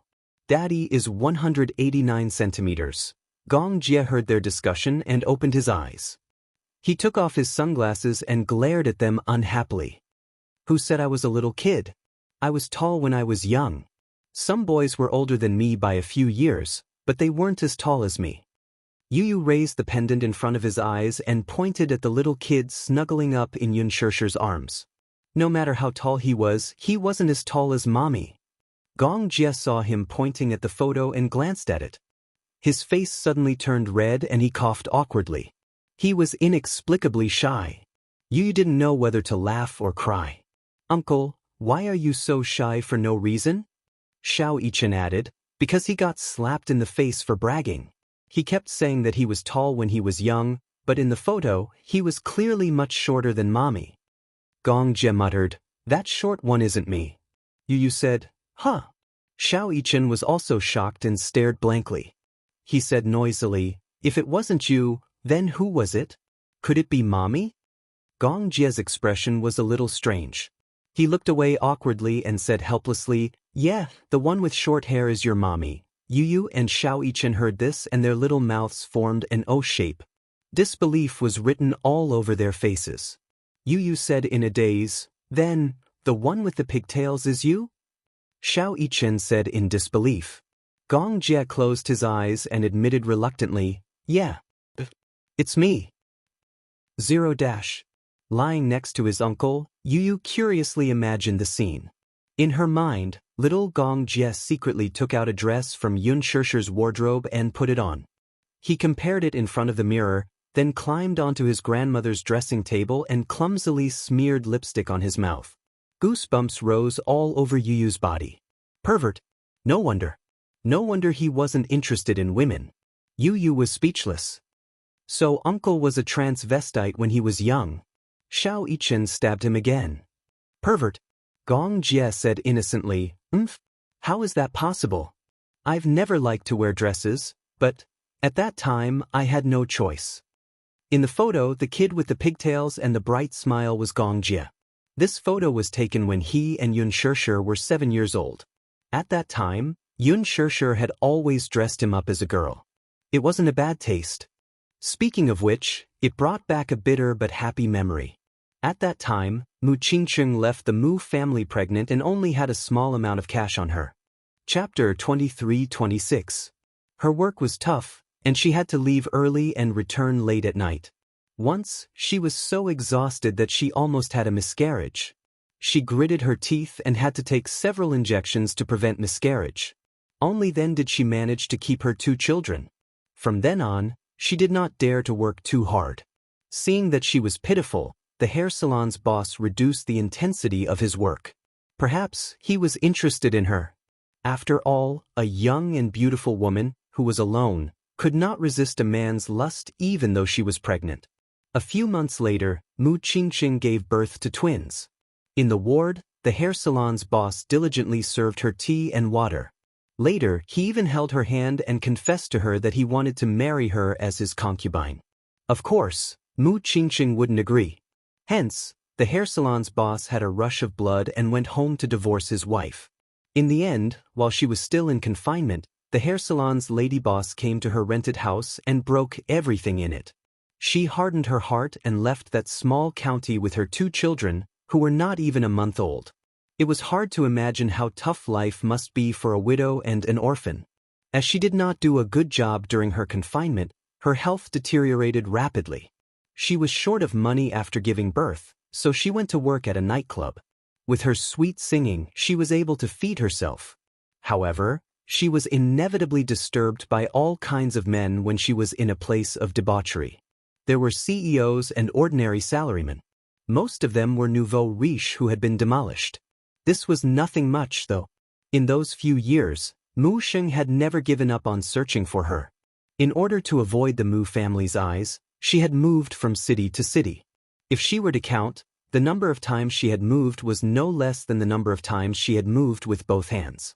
For as long as he could remember, Gong Jie's deepest memory of his childhood was the life of a vagrant. Often, not long after settling down in one city, he would move to another as if he were fleeing from a disaster. His impression of his home was too vague. He vaguely remembered one time when he and Yun Shishir were woken up in the middle of the night. Mu Qingqing carried them in her arms without a care for anything else. She left everything behind and hurriedly left with only her documents and the little cash she had. At that time, they had only moved to this city for 3 months. Because they had just moved, other than a bed, there were a lot of small appliances and daily necessities in the rented apartment, which was a temporary addition. Naturally, they were not new. Mu Qingqing had brought them to the second-hand market to get them. The table lamp's current was unstable and would flicker from time to time. The black and white TV with a big belly, if one did not tap on the back. At that time, Mu Qingqing lived frugally. She bought fresh vegetables from the market in the morning and gave them to the children. She, on the other hand, would go to the market in the evening. When it was about to close, she would buy the stale vegetables that the vendors didn't want. She would come back and copy them. Then, she would eat with relish what the children ate in the morning. In 3 years, Mu Qingqing had lost a lot of weight. And that night, he didn't know what had happened. As if being hunted down, Mu Qingqing carried them, abandoned everything in the rented house, boarded a long-distance bus overnight, and left in a hurry. Chapter 23-27.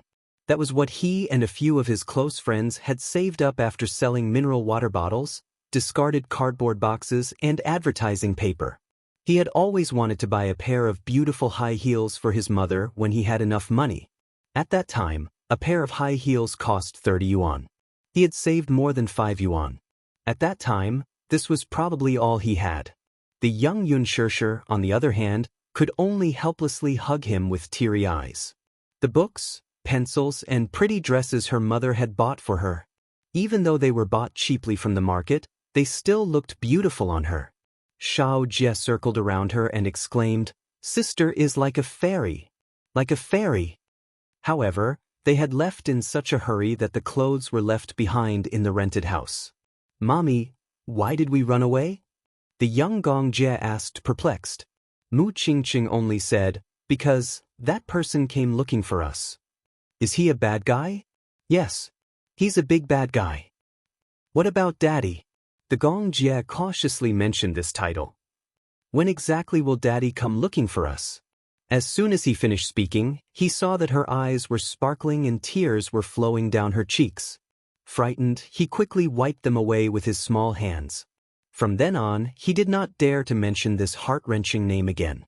After that, Mu Qingqing brought them to a very remote village to settle down. It was a remote place more than 1,000 kilometers away from the capital. Because it was a rural area, the development was backward, and even the telephone was not popularized. There was only a public telephone in a small shop, and it cost 10 cents to make a call. This village was called Lihua Village, and they farmed for a living. Every family had dozens of acres of farmland. The villagers were mostly simple and honest. Most of them were self-sufficient. If they did not have enough, they would ride a tricycle to a faraway town to buy some. Mu Xing never found this place again. The village chief saw how pitiful Mu Qingqing was. She was a widow and an orphan. His heart ached for her, so he rented his backyard to them at a very low rent. It was 100 yuan a month. Mu Qingqing was overjoyed. Because behind the backyard, there was a large piece of land. She had always dreamed of having her own backyard. Later, she made a small garden here, surrounded by railings, and planted a large number of Chinese roses. At that time, she still had a few thousand yuan from working in the nightclub. After settling down in Pear Blossom Village, the days passed peacefully and there were no more disturbances. Mu Qingqing used to work in a hair salon and learned a lot of skills.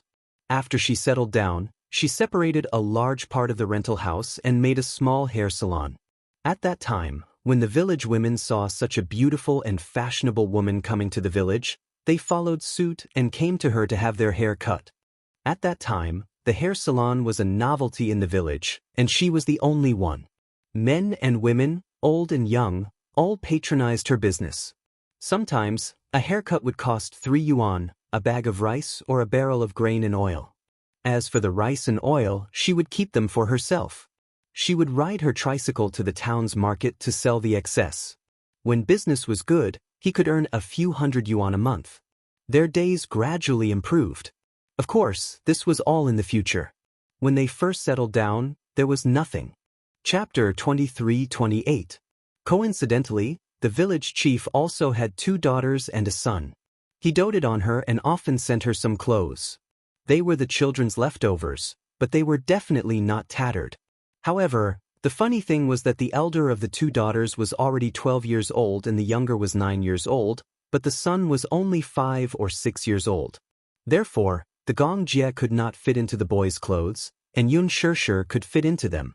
As for the girls' clothes, Yun Shishir found them too big because the sleeves were too long, but they fit the Gong Jie perfectly. Mu Qingqing also found it interesting, so she simply let Yun Shishir wear the boys' clothes and let the Gong Jie wear the girls' dress. Therefore, she cut Yun Shirshir's hair short and tied 2 cute braids for the Gongjie. Once, there was a rich family in the village whose son went to university and wanted to study abroad. In order to reward his son's academic achievements, he bought a camera and a pager. At that time, cameras were still a novelty in the village. The village chief said that he wanted to take a few photos of the 3 of them. There was one of the 3 of them standing together, and a few of them were taken separately. However, a few of the photos were later lost, and only these 2 were left. Little Gong Jie had been keeping it in his pocket all this time, so it was perfectly preserved. After returning to the Gong family, in order to commemorate his mother, he reduced the size of these 2 photos and embedded them in a pendant, which he always wore. This was probably the last thing he remembered about his mother. The Gong Jie came back to his senses from his memories and smiled sadly. At that time, we were poor, so we wore the leftovers of other children. The girls' clothes were on the bigger side. I was tall, so only I could wear them. Oh, you said. Uncle, I've wronged you. I thought you were a transvestite. I'm not that perverted, the Gong Jie said. Xiao Yichen agreed. That's right. Yu is the big pervert. Yu was depressed for a moment. Mu Yichen, do you have a stand? Xiao Yichen chuckled. Gong Jie raised his eyebrows as his gaze fell on the photo in the pendant. His lips suddenly curved into a gentle arc as his fingertips gently touched the smooth surface of the photo. He looked at Mu Qingqing in the photo with a longing gaze. His phone suddenly rang. Gong Jie came back to his senses. He picked up the phone and answered the call. Hello. Little Jie. Yun Shirshir's panicked voice came from the other end. Gong Jie suddenly sat up from the recliner. Because of her anxious tone, he became a little nervous. Sis, what's wrong? What happened? Where are you? I'm at a resort. I have to return home immediately. What about you? Are you coming back with me or? What happened? Gong Jie was a little uneasy. Yun Shirshir was silent for a moment. Her breathing was slightly hurried. Something happened to my dad. He's in the hospital now. We have to rush back immediately. What? Yu and Xiao Yichen looked at Gong Jie's unpredictable expression and looked at each other in confusion. After he put down the phone, the 2 little guys fought to be the first to ask, what happened? Was it Mommy on the phone?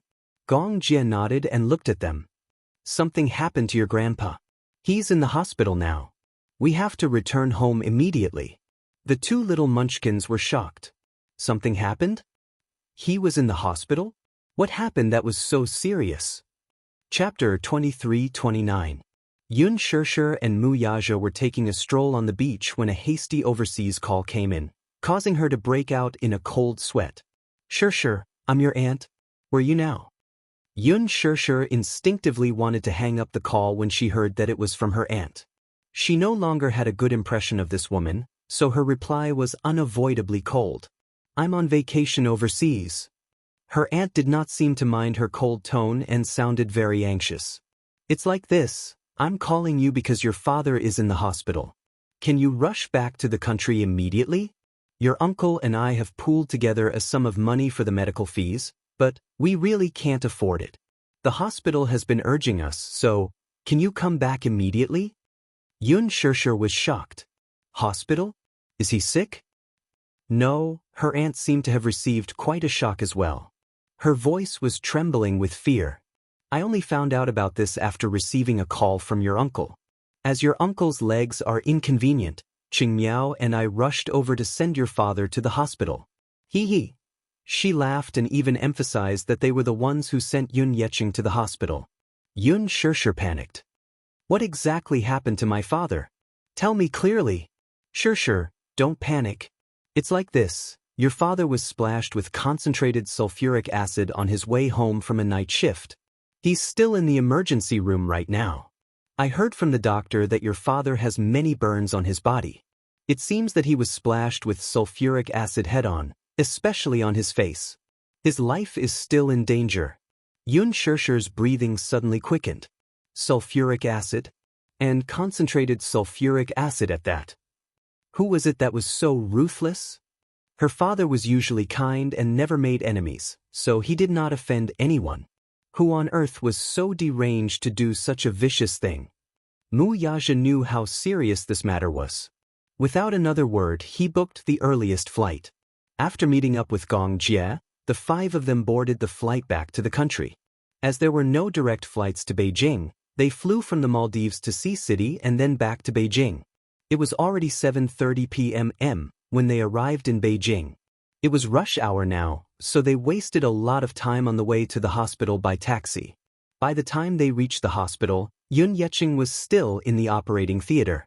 Yun Shishir did not care about Gong Jie and Mu Yaja behind her. She squeezed into the elevator and went up to the floor where the operating theater was located. When she rushed over, she saw Xiang Yu guarding outside the operating room while Yun Yeho was slumped on the side with a gloomy look on his face. "Uncle Shishir." When Yun Yeho saw Yun Shishir rushing back, he felt as if he had seen his savior and felt dizzy all of a sudden. Yun Shishir rushed over and glanced at the light above the operating theater. "Operation in progress," she said in a daze. "Dad hasn't come out of the operating theater yet?" Just as Yun Yeho was about to speak, Xiang Yu came up to him with tears streaming down her face. "Shishir, you're finally here. Your father is still in danger. The doctor has only come out twice and told us to be mentally prepared. He could die at any time." Yun Shishir's face changed drastically when she heard that. Chapter 23:30. Xiang Yu wanted to say something but hesitated when she heard that. Under her father's glare, she shrank to the side in grievance and kept quiet. Behind them, Mu Yaja and Gong Jie arrived with the two little lads.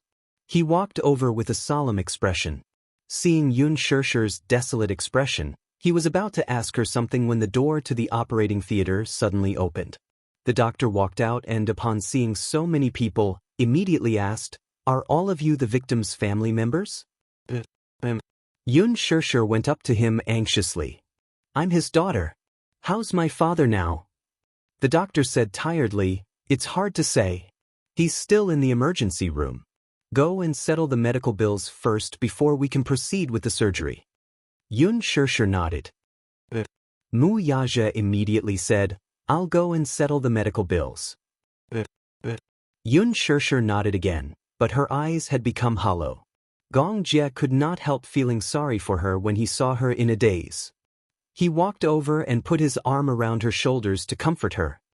"Sis, don't worry. It's especially at times like this that you need to be calm to deal with the next problem." "Okay." Yun Shishir nodded solemnly. She had to calm down. Yun Yeho said, "Your father is still in the emergency room and is still in critical condition. What's more important now is for us to stay calm. If we lose our composure, your father will have no one to rely on." Yun Shishir was heartbroken. What exactly happened? Why did they say that he was splashed with sulfuric acid for no reason? Who did this? Who did this? Yun Yeho let out a long sigh and shook his head. "I don't know either. I don't know which D*MNB* star did this, either. Splashing someone with sulfuric acid is too cruel. Too cruel." This incident happened last night. Last night, Yun Yeqing was working the midday shift and only got off work at 10 p.m. As usual, Yun Yeho was waiting for him at home. However, last night, until past midnight, there was still no sign of him. He called several times in a row, but no one answered. After waiting for a long time, Yun Yeho could no longer sit still, so he pushed himself out of the house in his wheelchair. As soon as he stepped out of the door, he heard a commotion not far away. He curiously rushed over, only to find a group of people surrounding a person lying on the ground. They were shaking their heads, sighing, and calling the police. It was so crowded that not even a drop of water could trickle through. Yun Yeho was not in the mood to meddle in other people's business, but he heard someone exclaim in surprise, "Isn't this the family from room 203? I've seen him a few times. His surname is Yun. What's his name again?" His heart skipped a beat when he heard that. He immediately squeezed through the crowd and found the unconscious man lying face down in a pool of blood. No one dared to touch him. Some people said that the small bubbles around him were concentrated sulfuric acid. If they touched it, they would get burned. They had to wait for the police and ambulance to arrive. Yun Yeho's face turned as white as a sheet upon hearing that. Concentrated sulfuric acid. Trembling with fear, he took another look at the pool of blood on the ground and almost fainted from fright. Immediately, he cried for help in a panic. "This is my brother! This is my brother! Help! Quick, save him!" Chapter 23:31. Yun Yeho, on the other hand, was so anxious that tears rolled down his cheeks. As he was lying on the ground, no one dared to touch him. No one knew whether he was dead or alive, so he could only sit in a wheelchair and worry helplessly. In the end, when the police arrived, the hospital informed them that the ambulance had met with an accident on the way. When it rains, it pours. Yun Yeho made a call to his wife, who rushed over with Qing Miao in tow. She arranged for her men to send him to a nearby first aid station. By the time the ambulance finally arrived, he was already on the brink of death. Yun Yeho glanced at Yun Yeqing. His face was badly mangled and unrecognizable due to the large area of burns. He was so frightened that he fainted once. By the time he woke up, his mother had accompanied him to the hospital. After 2 resuscitation attempts, they issued 3 notices of critical illness. Yun Yeho was both mentally and physically exhausted from staying up the whole night in fear. His mother was not exaggerating either. Every time the doctor came out of the operating room, he had to be mentally prepared for the aftermath. A person could die at any time. 50% of the burn area in the province was mainly on the face, neck, and shoulders. His condition was still very unstable, and his life was not out of danger yet. The most serious injury was not the disfigurement but the burns on Yun Yeqing's face. Due to the inhalation of sulfuric acid, the poison had entered his blood. After all, the burned area was close to the trachea, so the chemical fumes from the burns could cause lung damage. Even though the tracheotomy had been done, he was still on a ventilator. Furthermore, his liver and kidney functions were damaged. His condition was not good. After entering the infection stage, it was all up to fate. The sulfuric acid had probably entered his mouth, but no one knew if it had burned his throat. The scary thing was that even if he managed to survive, he would still be in great pain for the rest of his life. Who did this? Yun Shishir stared at the operating lights with a cold expression. Who did this? Has the culprit been caught? Has he been arrested? Yun Yeho shook his head in despair and choked out, "And no, if this happened in the neighborhood, we should be able to catch the culprit through the surveillance cameras, right?" Yun Shishir asked agitatedly, "Dad doesn't have any enemies. Who could do such a cruel thing? When I found him, he was already like this. Until now, there has been no news from the police station. It was said that the police brought back a few people who were at the scene to record their statements, but when they called to ask, they did not get any results. The people who were there said that when they found your father, he was already lying on the ground. There was no one else around." Gong Jie frowned. Yu and Xiao Yichen looked gloomy and worried that Yun Yeqing would not make it through this critical period. Xiang Yu whispered, "The criminal must have escaped. This is intentional harm. How could someone who did such a thing stay at the scene? He must have fled long ago." Yun Shishir gritted her teeth and clenched her fists in anger. Damn it! Damn it! She squatted helplessly on the ground. Her heart was burning with anxiety, but she wanted to cry but had no tears. Shishir, don't worry. Let's wait for the doctor to come out first. Now, we can only wait and see the result. Chapter 23:32. Xiang Yu comforted her in the same way. Yun Shishir remained expressionless and did not react. At this moment, she could not hear any words of comfort as her mind was completely blank. Mu Yaja paid the medical bills. When he returned, he saw Yun Shishir sitting on the long bench with a forlorn expression. Her face was dull and lifeless. Gong Jie was beside her, holding her hand tightly and hugging her shoulders. Mu Yaja walked over and sat down beside her. When Gong Jie saw him, he said, "Brother-in-law, stay with her. I'll send you and Xiao Yichen home." Yu suddenly said, "I want to stay with Mommy and wait for Grandpa to come out of the operating theater." Xiao Yichen added, Me too. I don't want to go home. I want to be with Mommy." Xiao Yichen did not have any feelings for Yun Yeqing, but when he saw his mommy in pain, he felt sorry for her and could not bear to leave. Mu Yaja said, Then, you two sit here and be good. Time passed by slowly, second by second. Yun Shirshir had never felt time pass so slowly before. Every hour felt like a century of torment. At dawn, the door to the operating theater finally opened. When Yun Shirshir heard the door opening, she jumped up from the long bench and went up to the doctor worriedly. "Doctor, how is it? Is my dad okay?" The doctor removed his mask and sighed. His life is not in danger for now, but he hasn't passed the critical stage yet. He needs to be transferred to the intensive care unit for observation. His life could be in danger at any time. Yun Shirshir opened her mouth and held her breath. She mumbled, "Is it that serious? I'm already very optimistic about the outcome." The doctor shook his head. "The burns are too serious. Because of the concentrated sulfuric acid, his face has been burned beyond recognition. His eyelids are gone, both sides of his nose are missing, his facial features are severely deformed, and his internal organs are damaged. We have already done our best to save him." Yun Shirshir was stunned for a long time. She bit her lips hard and endured the pain in her heart. "Thank you, doctor." The surgery was open.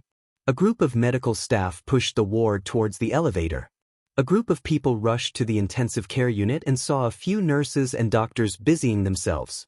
They could only stand outside the door and watch, not allowed to enter. Yun Shirshir finally got a good look at Yun Yecheng's current state. Her eyes widened in shock as her breathing quickened. The man was lying on the bed. His face was charred black, and he was wearing a breathing tube. He was completely lifeless. Tubes were inserted all over his body. Occasionally, one could see his exposed skin covered with white ointment. One could imagine how tragic his appearance would be before the ointment was applied. Yun Shirshir did not dare to think too deeply about the mangled state of his body. When Xiang Yu arrived with Yun Yeho in a wheelchair, the latter could not stop his tears from falling when he saw his father's unrecognizable appearance in the ward. "God bless him. He's still alive. God bless him." Xiang Yu comforted him. "Don't worry, Yeho. God blesses good people. He'll be fine." Finally, he said something reasonable, although it sounded a little pretentious. Yun Yeho only glanced at her and did not say a word. Gong Jie said, "Sis, you go back and rest first. I'll stay and look after him." Yun Shirshir stubbornly shook her head. "No, I want to stay and look after him." Chapter 23:33. Gong Jie tried to persuade her.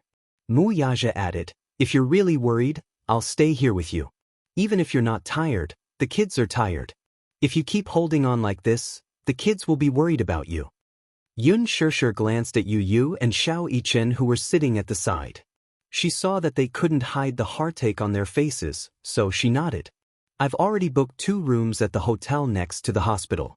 This is the room card." Gong Jie passed the room card to her. Yun Shirshir took it and was still worried. "If he wakes up or if there's any news, inform me immediately." Mu Yaja nodded and said, "Okay, don't worry. I'll go to the police station later to find out more about the situation." Yun Shirshir was relieved. She held the hands of the 2 kids and walked away, looking back repeatedly. It was not until Yun Shirshir and the 2 little kids disappeared at the end of the corridor that the smile on Gong Jie's face faded a little. He narrowed his eyes slightly. "Suspicious, very suspicious."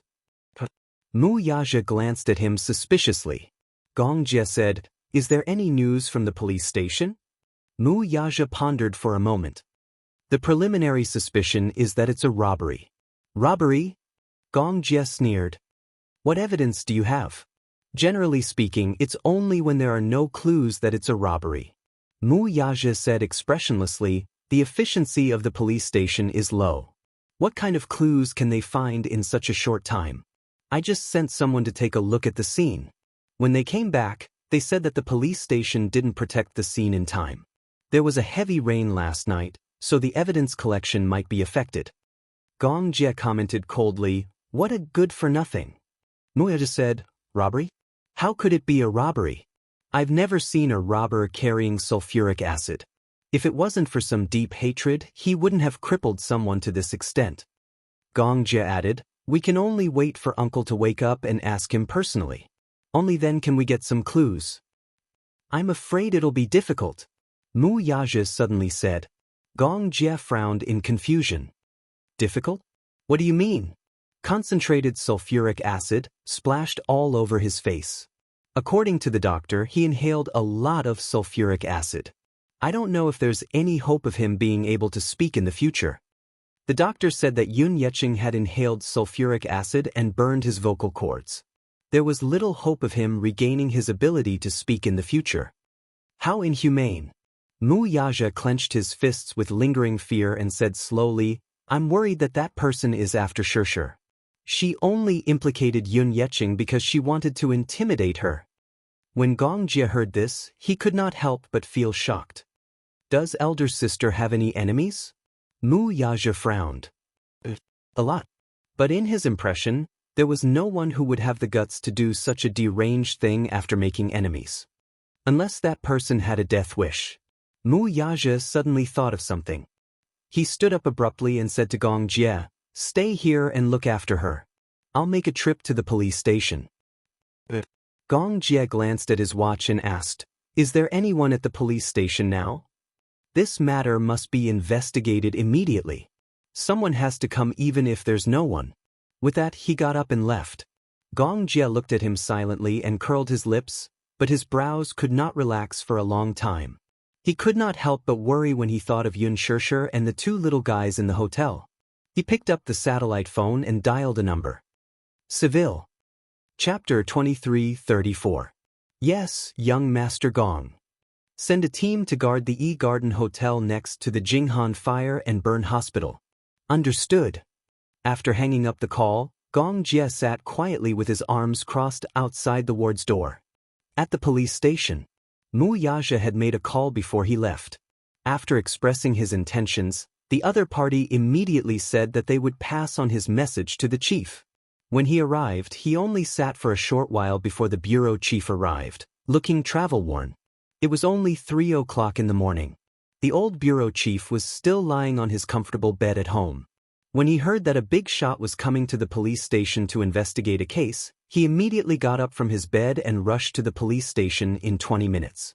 When he walked in and saw Mu Yaja sitting in the waiting room, he secretly wiped away his cold sweat and immediately greeted him with a warm smile. Chairman Mu, you've been waiting for a long time, haven't you? Chairman Mu? Mu Yaja cursed inwardly. The Mu Group's actions are really slow. They're probably not ready to make an announcement yet. Therefore, the public barely knows that I've stepped down as the Mu family's head. Forget it. Now is not the time to be calculative about this. Who knows if these snobs will still treat me so warmly after knowing that I'm no longer the Mu family's head. The chief did not know what he was thinking and respectfully invited him into his office. Mu Yaja did not waste time on small talk and went straight to the point. The chief was initially unaware of this case. He was busy with work and would not take on cases that were not huge. Just as Mu Yaja brought up the case and wanted to ask about its progress, the chief called to summon the team leader in charge of this case. The team leader had just entered the office when he was eagerly introduced by the chief. His face turned pale with fright. Initially, he thought that this might be an ordinary robbery case. He had investigated the scene before and found nothing suspicious. Moreover, the suspect had escaped, so they had lost all leads. Moreover, Yun Yeqing was still in a critical condition and had yet to regain consciousness. Thus, they had to put the case aside for the time being. What he did not expect was that the family head of the victim was the rumored young CEO of the Mu family. He could not help but break out in cold sweat. Indeed, one could not judge a book by its cover. He thought that the victim was just an ordinary person. Who would have thought that he had such a big shot backing him? He found out that Yun Yeqing worked in a factory and barely made a living with a salary of a few thousand yuan a month. If he was close to the Mu family, he would not have to suffer like this. Any job that the Mu family casually assigned to her would be a lucrative one. Thinking of this, the team leader broke out in cold sweat. I'm sorry. If I knew that he was your relative, I wouldn't have neglected him. Mu Yaja waved his hand and asked bluntly, You've been following this case. Do you have any leads? There's no suspicious clue. Chapter 23:35. After a pause, he asked guiltily, If I may ask, Mu, is the victim awake now? He said. He just came out of the emergency room. He's still in critical condition. Then, Mu Yaja continued, if you want to get clues from the victim, I'm afraid it'll be a little difficult. His vocal cords are burned, and his injuries are serious. It'll be difficult for him to speak. I'm afraid we'll have to wait a little longer. This is going to be difficult. Difficult? Mu Yaja said coldly, the culprit has escaped. If we let him go, there may be a second or third victim. Shouldn't the most important thing now be to find the culprit and bring him to justice? It sounds simple, but it's still difficult to execute. The police are not gods after all. Plus, after the incident last night, there were many obstacles in collecting evidence. The clues were cut off, and we can't find anything even if we force ourselves to investigate. Mu Yaja's face became colder. The bureau chief coughed heavily and glared at him.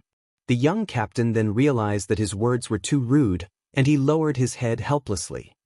Are there no surveillance cameras in the neighborhood? Yes. Then why don't you get them? The captain said helplessly, there are surveillance cameras, but the neighborhood where the incident happened has been around for a long time. It was built in 1988, and now it's been a few decades. Many of the surveillance cameras have fallen into disrepair and are no longer functional. We also went to the property management to get the surveillance cameras.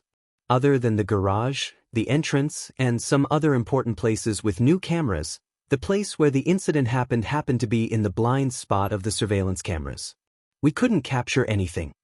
The bureau chief pondered for a while, then suddenly said, time the victim was attacked, and get some of the surveillance footage from the entrance of the neighborhood.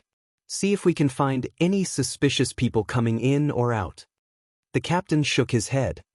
We planned to do that from the beginning. But after watching the surveillance for a few hours, we didn't see any suspicious people coming in or out. How is that possible? The bureau chief was shocked. Can you get the surveillance footage of the victim coming in or out of the gate? See if there were any suspicious people following him in after he entered the neighborhood.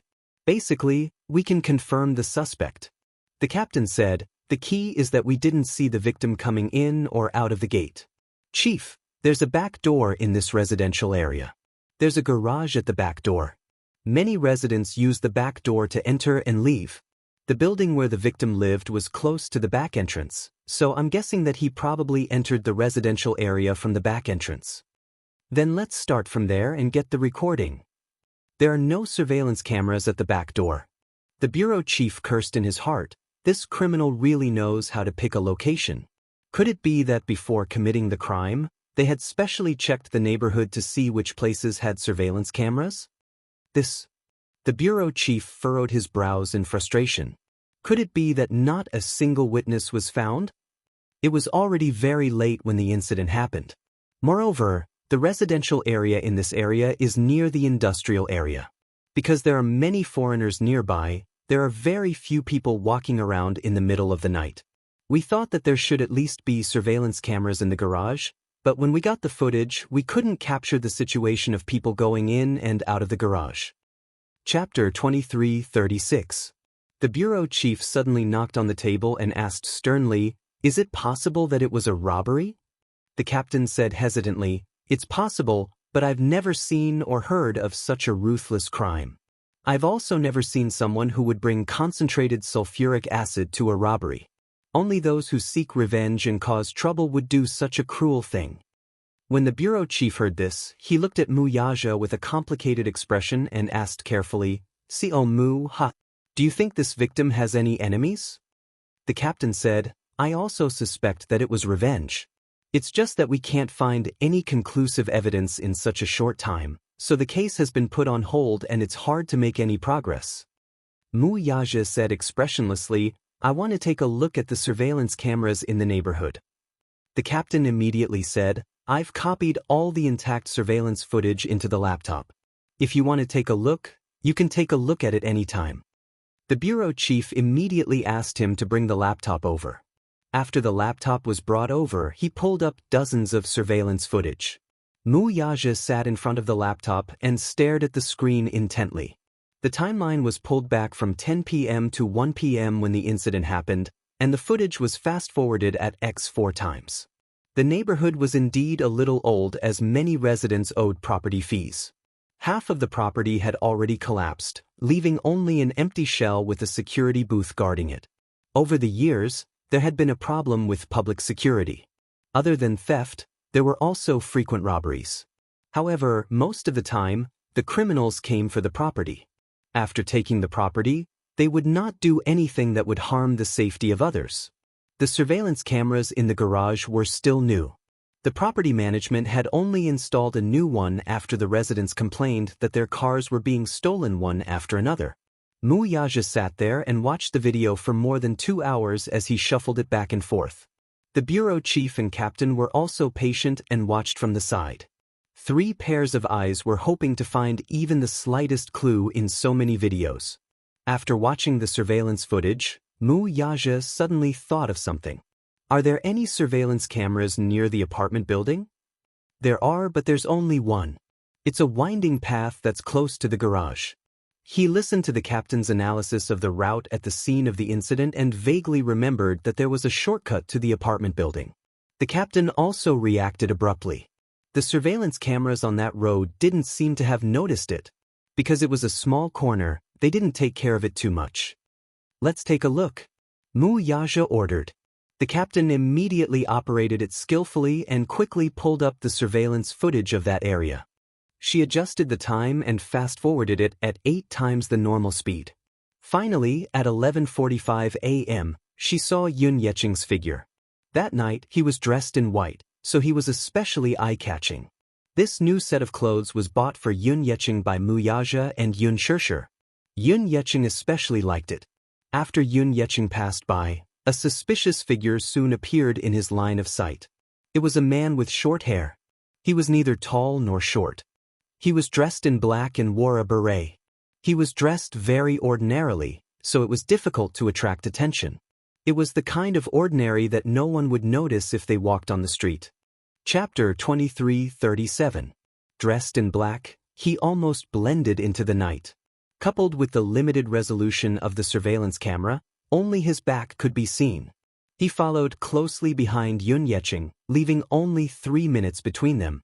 Judging from his behavior, he seemed to be very cautious. He did not carry anything suspicious in his hands. Mu Yaja paused the image and observed for a while. He found that the man's pockets were bulging. It was probably stuffed with a bottle of concentrated sulfuric acid. The captain took a screenshot and zoomed in twice, but the image instantly blurred when he zoomed in. Not to mention the man's facial features, even his clothes were indistinguishable. The captain grumbled, "This camera is really old. The image quality is terrible."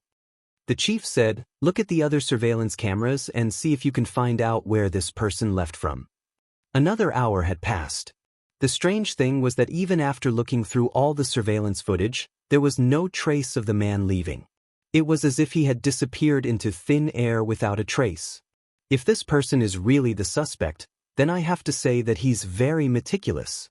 After committing the crime, he probably snuck out from a small corner to arouse suspicion. There were many fences in the neighborhood that had been in disrepair for a long time. Due to the wind and rain, they had already aged. Many of the fences were broken, so an adult could leave without much effort. Look at the surveillance cameras on the streets outside the neighborhood and then start investigating. Since we already know the suspect's basic characteristics, there should be hope of finding other clues. As soon as the chief finished speaking, the captain splashed cold water on him. This neighborhood is not far from the industrial area. Many of the roads nearby are provincial roads. Some of the roads don't even have illegal surveillance cameras, let alone security cameras. Therefore, there are often cases of robbery and theft around this neighborhood. There are dozens of cases in a year. However, because the rent is cheap, many factory workers rent here. This was going to be tricky. It was difficult to make any progress just by knowing the suspect's basic characteristics. It was impossible to draw a criminal portrait just by looking at his back. In addition, there were no eyewitnesses. If they wanted to continue investigating this case, they could only rely on the victim's words to make further inferences. Return without any results? How was that possible? Basically, they didn't find any strong clues, but they still had to exert some pressure. Mu Yaja exerted a lot of pressure on the bureau chief and ordered him to have a lead on the case within 10 days. Even if they did not find the culprit, they had to at least determine the scope of the investigation. How could the bureau chief dare to offend this great Buddha who was practically omnipotent in the capital? After putting on a fawning smile and speaking nicely, he finally managed to get this great deity to leave. As soon as Mu Yaja stepped out of the police station, the chief's face fell instantly. His face was full of resentment and his wrinkled face was full of anger. He was so angry at Mu Yaja that his facial muscles were stiff from smiling the whole time. He turned around and lashed out at the captain. "Did you hear that? He gave me 10 days. If there's no progress in 10 days, you can pack up and go back to the branch. You don't have to stay here anymore." Chapter 23:38. The captain, on the other hand, was young and had graduated from the police academy 5 years ago. He was considered young and promising to be able to climb to his current position. However, he was full of resentment when such a huge amount of pressure was placed on him. He thought to himself, if every case could be solved so easily, I wouldn't be sitting in this lousy position anymore. Do you think all cases are so easy to solve? These big shots are really interesting.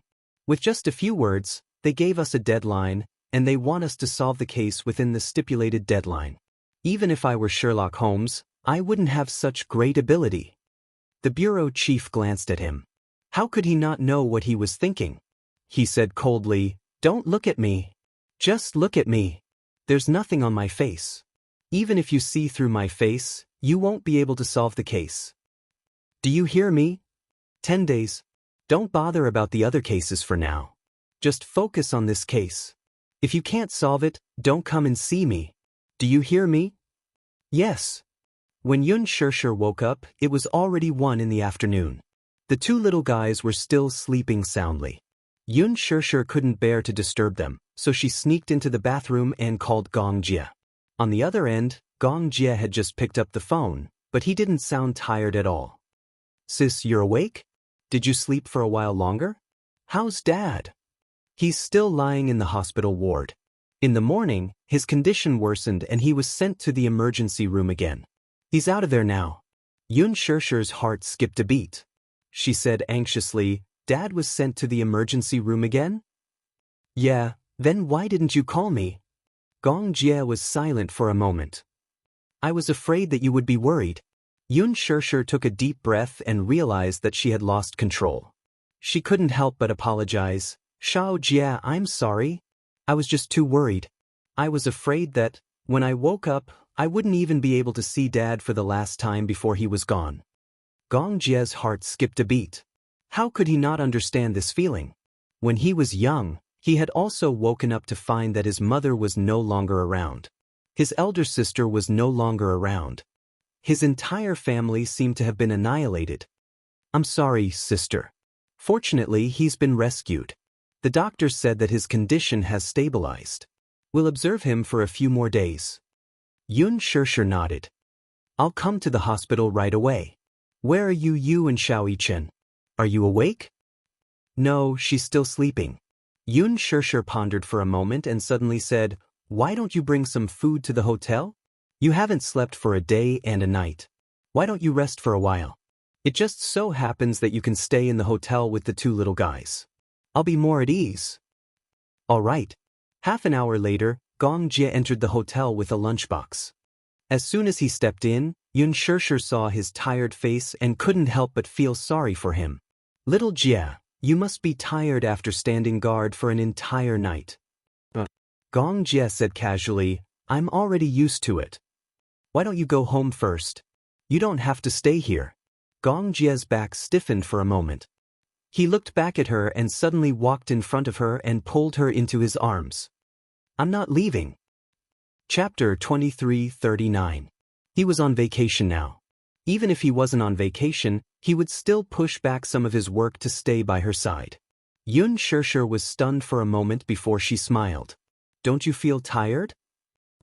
Gong Jie shook his head and said seriously, "As long as I'm by your side, I won't feel tired." "Shao Jie." Gong Jie stared into her eyes and said affectionately, You know how much I wish that we could go back to how we used to be, inseparable every day. No matter how far we go, I'll always be the one by your side. Yun Shirshir's eyelashes suddenly flickered and she laughed. You'll have your own family in the future, just like me.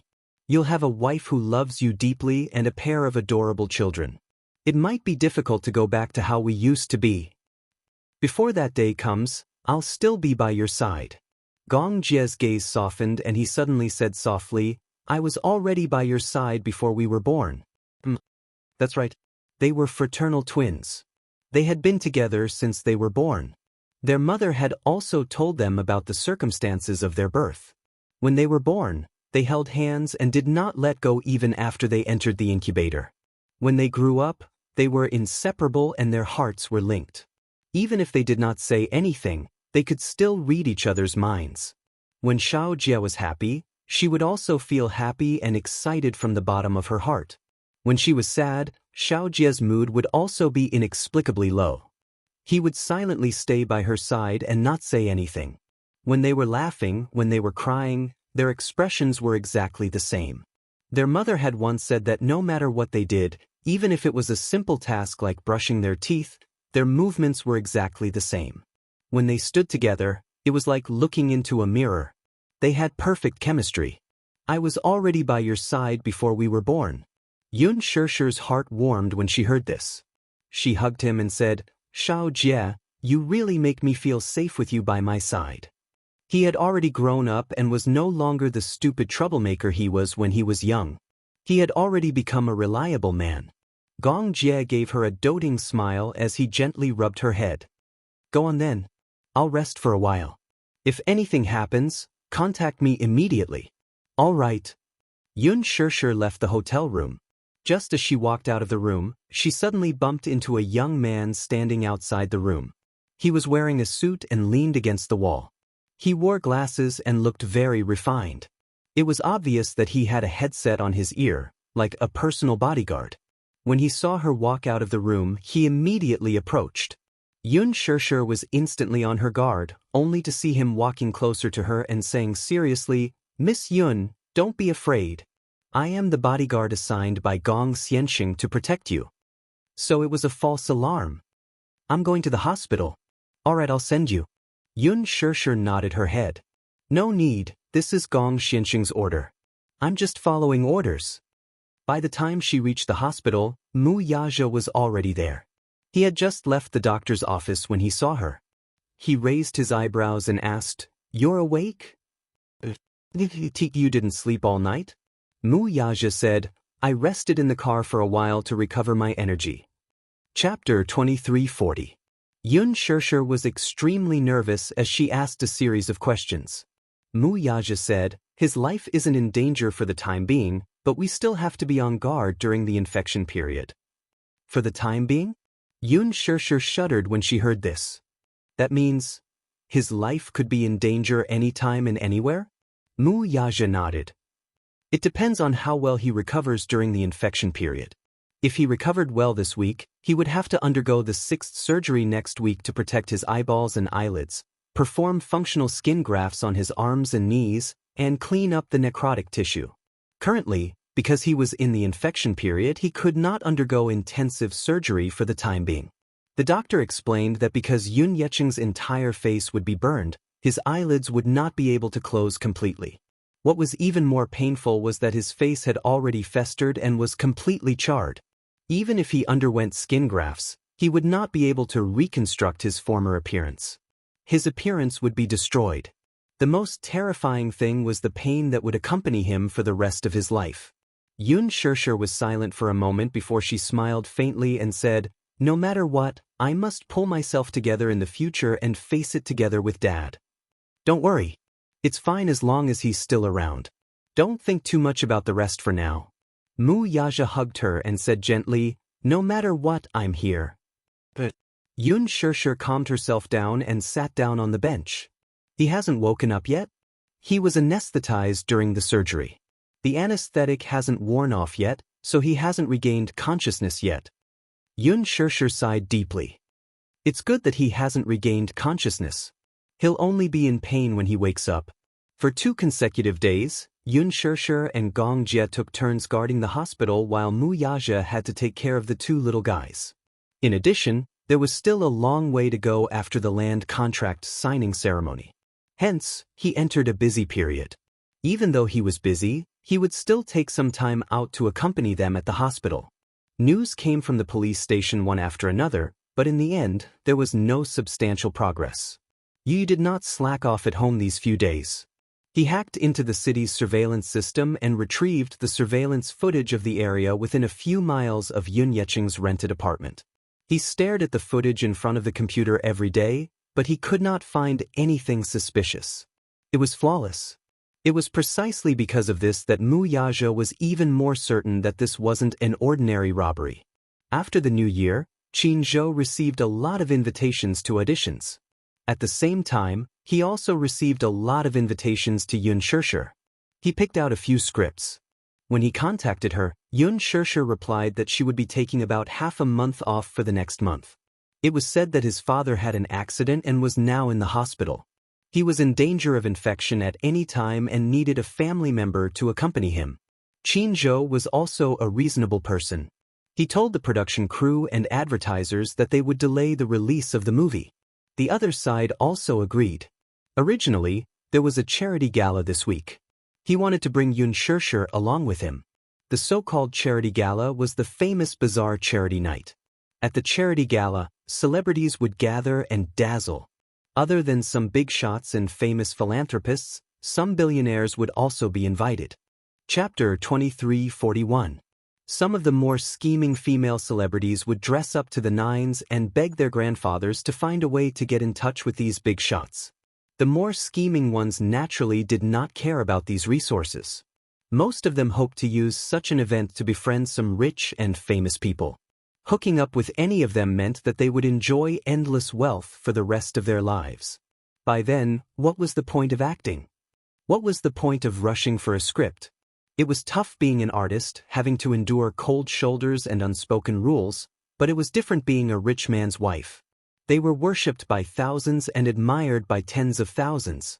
It was much more comfortable. Thus, with these ultimate goals in mind, they did everything they could to attract even more attention that night. Qin Zhou naturally did not bring her along for this purpose. Yun Shirshir did not lack resources.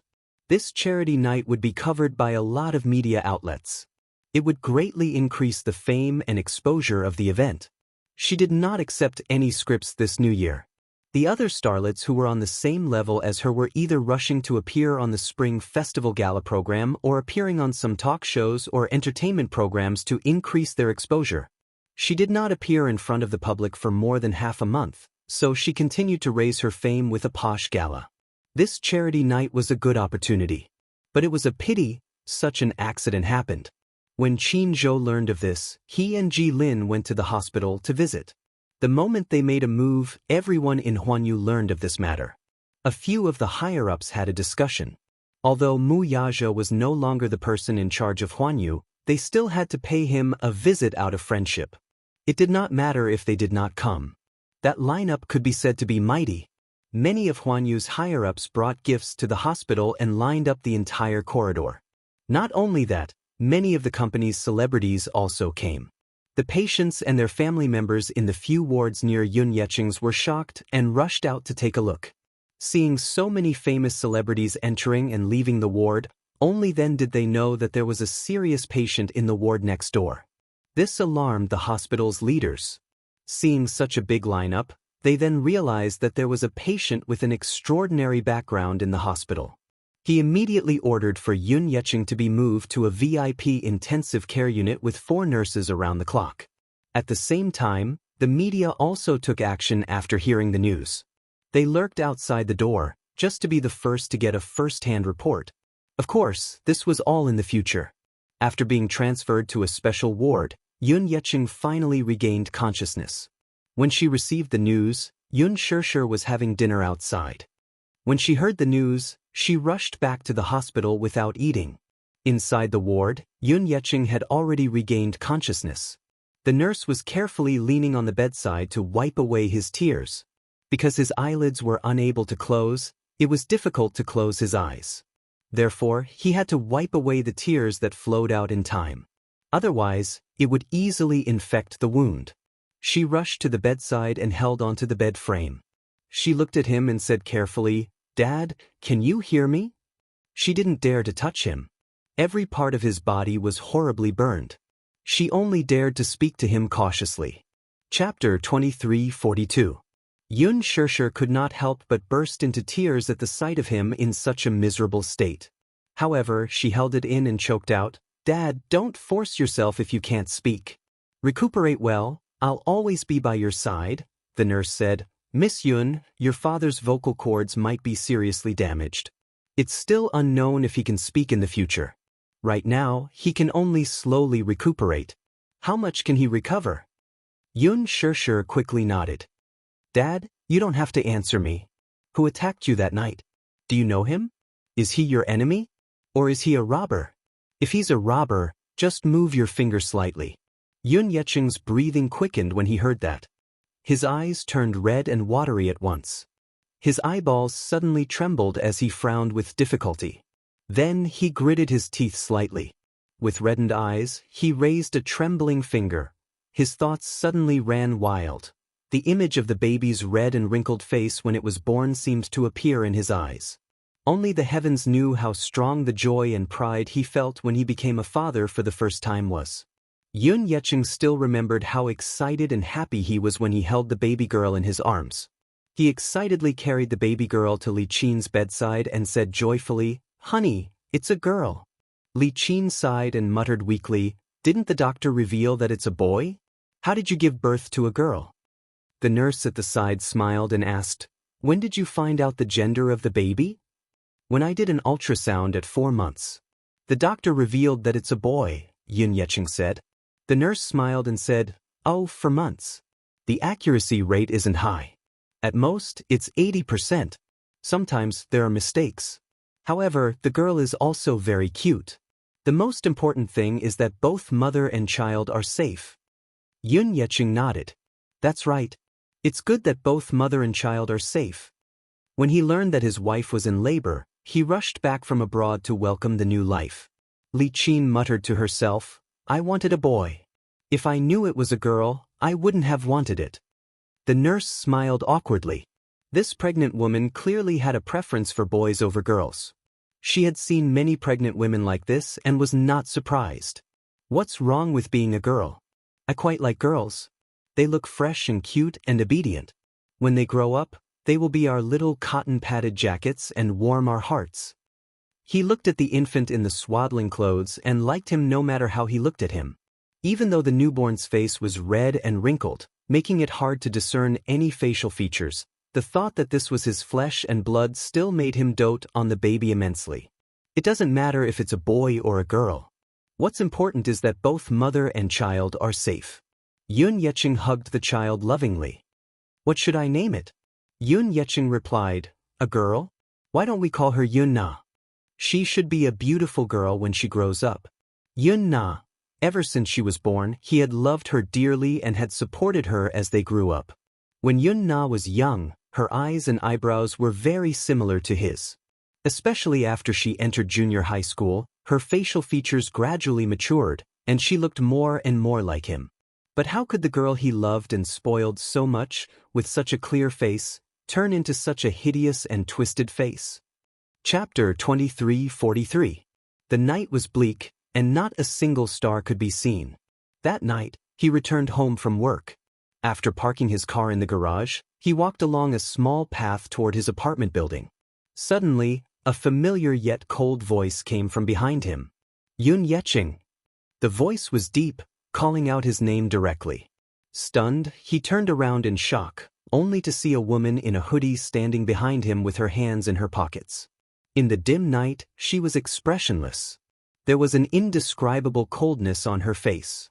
It was clearly such a familiar face, but it was unknown if it was because of the hideous scars on her face. In addition to that ice-cold expression, it inexplicably made one's hair stand on end. Yun Yecheng's first reaction, however, was surprise. "Nana." He recognized the voice at once. After sizing her up for a while, he recognized her at a glance. Unusually surprised, he went up to her and excitedly pulled her into his embrace. "You're still alive? You're still alive?" His voice trembled due to the excessive surprise. Tears streamed down his face as he called out her name emotionally. "You're still alive. It's good that you're still alive. It's good that you're still alive. I thought you were gone like your mother." Yun Na took a step back and said coldly, "Don't touch me." Yun Yecheng was stunned. He did not expect her to be so heartless. His eyes widened, and just as he was about to approach her, she took another step back and coldly tugged at the corner of her lips. "It's good that you're still alive? Ha! Aren't you very happy when I'm not around? I'm no longer your stumbling block now that I'm no longer around. What right do you have to tell me that it's good that you're still alive?" On New Year's Eve, she stood behind a tree outside the villa. Through the window, she saw Yun Yecheng beaming with joy as he hugged Yu in the living room. The snow fell on her, but her heart was colder than the layer of snow on the ground. At this thought, she suddenly gripped the sulfuric acid bottle in her pocket tightly. Her smile turned colder. Yun Yecheng did not notice her little action at all and continued to call out her name in trepidation. "Nana, shut up." Yun Na said expressionlessly, "You have no right to call me by my name." Yun Na? Yun Na was dead. The one standing in front of you right now is nothing but a wandering ghost who has come to claim your life. His heart inexplicably trembled at those words that seeped into one's bones. He would never have imagined that his precious daughter who appeared before him at this moment was the incarnation of a malicious spirit who had followed him here in order to take his life. "What happened to you when you were missing for a few months? I thought that your mother had taken you away from this place. When your mother's body was found some time ago, I was worried that something bad might have happened to you. But, where have you been for the past few months? Where did he go?" Hazu worried. "Yun Yecheng, are you worried? Your wife and daughter are missing, but I see that you're living a happy and carefree life." Yun Na looked as if she had heard a joke. If it wasn't for her, Li Qin would still be buried at the bottom of the sea.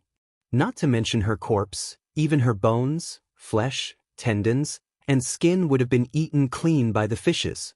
Worried. Chapter 2344. Yun Na clenched the bottle of sulfuric acid tightly and lowered her head. Every muscle in her body was trembling with hatred. If one did not experience it personally, one would never understand the despair of struggling in the waves. How desperate she was at that time.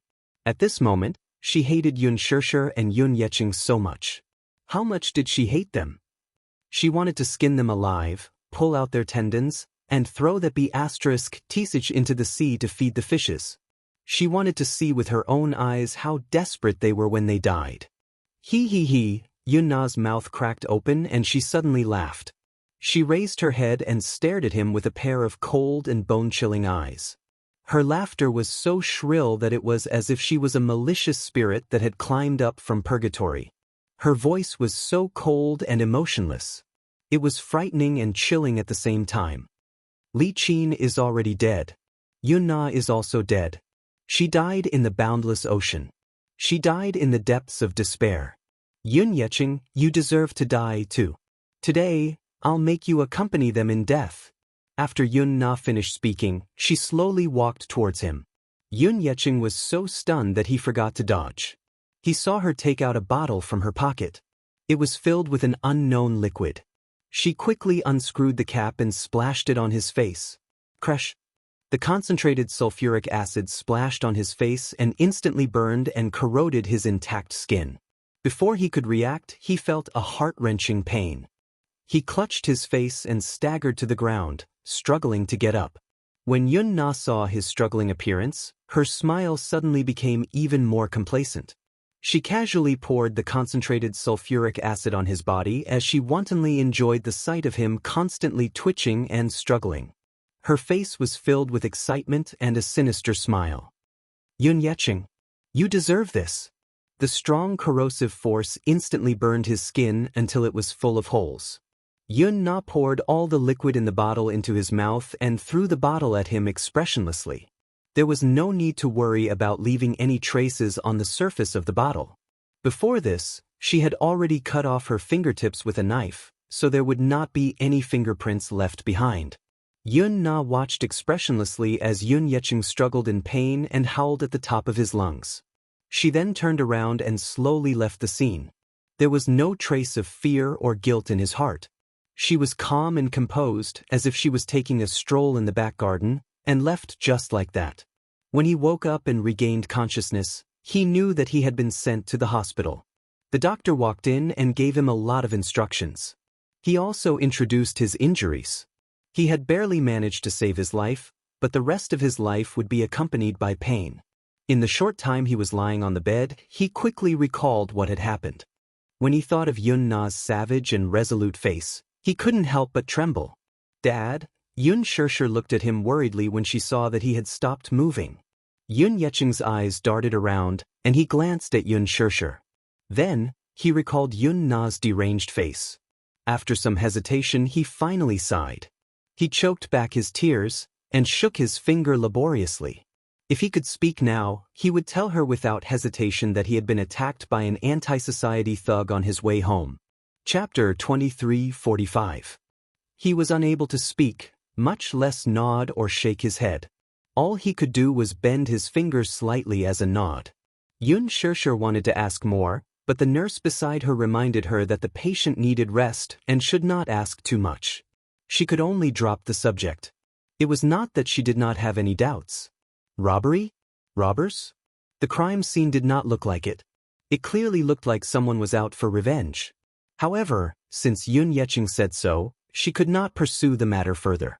She could only wait for him to recover a little before discussing the rest. Over the next few days, Yun Yecheng's condition gradually stabilized. With 4 to 5 nurses taking turns to look after him, she took the time to make a trip back to Huanyu. Unexpectedly, she bumped into someone she did not want to see at the company. Yun Shirshir.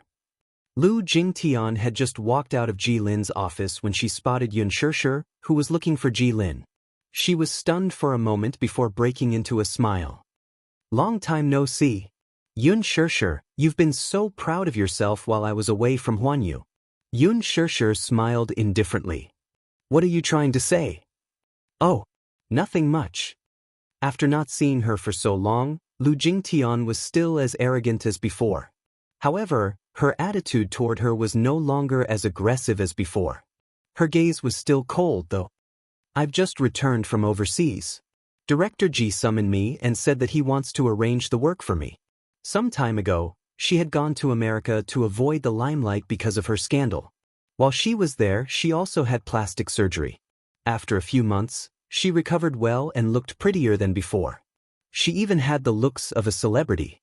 Although Lu Jingtian's looks were not bad in the past, she was still lacking compared to those leading and A-list actresses. She had gone overseas this time to avoid being noticed and to take advantage of this time to have her surgery. Yun Shirshir did not want to bother with her and walked toward the director's office. As the two brushed past each other, Lu Jingtian suddenly mocked. "I heard that Brother Mu has stepped down from his position as the head of the Mu family. It's better for you to keep a low profile in the entertainment industry from now on. Now that we don't have the Mu family to rely on, if we continue to be as arrogant as before, we'll die a horrible death." Huanyu was an entertainment company under the Mu Group. Now that Mu Yaja was no longer the head of the Mu family, he was no longer the master behind Huanyu. Without the Muse as her backing, she was naturally no longer afraid of her. Yun Shirshir sneered. "Oh, you too?" She asked in surprise, "What do you mean?" Yun Shirshir said casually, "Even if I don't have a big tree to rely on, you won't be my opponent." Lu Jingtan ignored her and taunted, "Hee hee. You know what? I just accepted a role as the female lead in a movie." Seeing that she was being ignored, Lu Jingtian smugly said, "I fought for this position with my own strength. Do you think I'm like you? What else can I rely on to get to the top other than using underhanded means like the unspoken rules?" Yun Shirshir smiled expressionlessly. "Which director was blind to pick you as the female lead?" "You." Lu Jingdan was so angry at her sharp questioning that she almost jumped up. Chapter 23:46. She paused for a moment and smiled lightly, but every word she said was like a gem. "Do you feel out of character when you're acting?" Lu Jingtian was furious. After glaring at her for a while, she suddenly burst into laughter. Yun Shirshir, let's wait and see. Do you think you can still be as smug as before? With that, she lifted her head and left in her 8-centimeter high heels. Yun Shirshir stood at the door and knocked on it. Ji Lin's cold voice was heard. Who is it? Director Ji, it's me. Come in. Yun Shirshir pushed the door open and walked in. Seeing her, Ji Lin looked up and asked quizzically, Aren't you taking care of your father at the hospital? Why are you here? Director Ji, thank you for taking care of my father. Yun Shirshir paused and took out a check wrapped in an envelope from her bag. It was given to her by Ji Lin and Qin Zhou when they went to the hospital. It was a 6-figure sum. I can't accept this money. Ji Lin glanced at her before his gaze landed on the envelope. His lips curled up. What's this for? I appreciate the director's concern, but I can't accept such a large sum of money. With that, she handed the envelope over with both hands and smiled. Thank you. Ji Lin did not reach out to take it, though. Take it? Question mark. This is a small token from Qin Zhou and me. A small token? Yun Shirshir could not help but be speechless. She had never seen anyone take out so much money just to visit a patient at the hospital. This was a little too exaggerated. Ji Lin said, Don't be fooled by how much money it is. A portion of it is the final payment from the commercial you shot. It's what you deserve. The final payment from the commercial? Didn't you shoot a shampoo commercial before? Yes, Ji Lin said concisely, this is the final payment. Did the advertiser not fork out a few million yuan at that time? Where did the final payment come from? Yun Shirshir was skeptical. You came looking for me because of this? Ji Lin suddenly put down his work, looked up, and asked seriously, How is your father's injury? He's still under observation. He's slowly recovering. The last time I took a look, the injuries were very serious. His face is completely disfigured. Yun Shirshir pursed her lips and nodded. Ji Lin asked worriedly, Is there any news from the police station? Have you caught the criminal? She shook her head. There's no news yet. The police said that because the criminal didn't leave any evidence and it was already very late at the time of the incident, they couldn't find any witnesses, so it's very difficult to investigate. That's a lot trickier. Ji Lin suddenly probed, Could it be that your father offended someone with a strong background? No matter how I look at it, it seems like they're here for revenge. Otherwise, they wouldn't be so ruthless. That's what I suspected as well, but father didn't say much about it. He only said that it was a robbery. When can you come back to work? Probably next month. When my father's condition stabilizes, I'll be free. When she left Ji Lin's office, Yun Shirshir pondered over his words. No matter how she looked at it, it seemed like they were here for revenge. Otherwise, they wouldn't be so ruthless. Revenge? Chapter 2347. For a moment, she could not make sense of this matter. However, her eyelids kept twitching, and she had a feeling that this matter was not as simple as it seemed. Yun Shirshir fell into a state of confusion. She bade farewell to Ji Lin and left Huanyu in a hurry. After she hurriedly got into the car and left, Lu Jingdian sat in the car expressionlessly and snorted. What a b*****. Her manager hurriedly said, Tunan, don't waste any more time. You still have to pick out a gown with Miss Enya this afternoon. But I got it, don't rush me. She then looked at the driver's seat and ordered, Let's go. Bazaar's annual charity gala was in a few days' time. She had finally obtained an entry ticket, so naturally, she had to dress up grandly. For this opportunity, she had paid a hefty price. She only hoped that she could make friends with some well-known directors and producers at this charity gala. She was not one of those short-sighted artists who would sell themselves in one go and find a sugar daddy to discuss marriage. When it came to acting, she had stepped into this industry because of her passion for acting. Aside from her passion, however, she also had a desire for fame and fortune. Was it purely for wealth? She came from a well-to-do family, so she had resources and people to support her. So what if that incident happened? Once she returned to the country, she could still get people to groom her for the female lead. Although it was not a blockbuster, it was already good enough for her to get the female lead role. She had a good background, so she did not have to climb up through unspoken rules like those female stars who had no resources. Still, although she came from a well-to-do family, it could not satisfy her ambition. There was a saying, "Man strives for higher places, just as water flows to the bottom." Once one got involved in things like glory and wealth, one's ambition would be uncontrollable. In order to be worthy of a better partner, she naturally had to become more outstanding. This was her goal. Therefore, she urgently needed fame to stabilize her position. As for her dark history, once she conquered the audience with her acting skills, what else could she not clear? In the afternoon, she went to a fashion store with Song Enya to pick out a gown as promised. Naturally, she had to dress up to attend the charity gala. Unlike Lu Jingtian, Song Enya was invited to attend the charity event. Lu Jingtian had met Song Enya a few times after returning to the country, but she was unaware of some of the things that had happened to the latter recently. Naturally, this included Song Enya's pregnancy. She only knew that Song Enya had disappeared for a while some time ago. It was said that she had gone to America, and there was no news of her since. After returning to the country, she had changed completely. It was a change in temperament. Song Enya used to be arrogant and carefree, but now, she was more reserved than before. The two chatted as they picked out their gowns.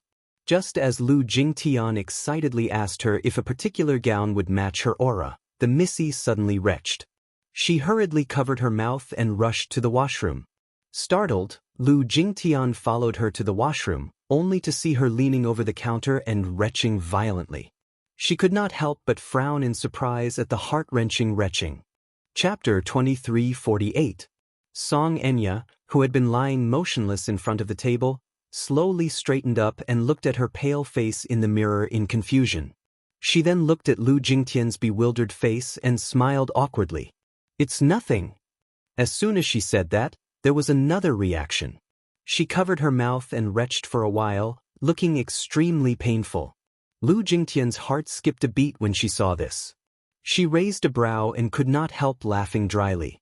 "If it weren't for the fact that you don't have a boyfriend, I'd really suspect that you're pregnant." "No." Song Enya denied it with a look of embarrassment. However, such a strong reaction was undoubtedly a bit of an attempt to cover it up. Lu Jingtian became even more suspicious. "Enya, you don't have to be so serious. Can't you tell that I'm joking?" Song Enya's face turned pale for a while before she tugged at the corners of her lips. "This joke isn't funny at all." With that, she turned around and was about to leave. Lu Jingnan suddenly grabbed her wrist nervously and asked sensitively, "Enya, don't tell me, you're really pregnant?" She was not stupid. How could she not tell that such a strong reaction was a typical pregnancy reaction? She had only suspected it at first, but Song Enya's vehement denial only confirmed her guess. She had noticed earlier that the packaging in Song Enya's bag was specially made for pregnant women and had the least amount of lead and mercury. A look of panic flashed across Song Enya's face. She took a deep breath and closed her eyes in pain as she slowly said, "Jing, I really don't know what to do." After saying that, she squatted on the ground desolately, buried her face in her arms, and started sobbing silently. Lu Jingnan walked over worriedly and gently patted her on the shoulder when she saw the latter's shrug. "What exactly happened?" "I'm pregnant." Song Enya's voice was very soft, as if she was ashamed. With just one sentence, her face turned red as if it was on fire. Lu Jingtian was stunned for a moment. She opened her mouth and was stunned for a moment before she asked, "Whose child is it?" "Mu, Mu." The moment Song Enya said the surname, Lu Jingtian could not help but shudder. Could it be Brother Mu?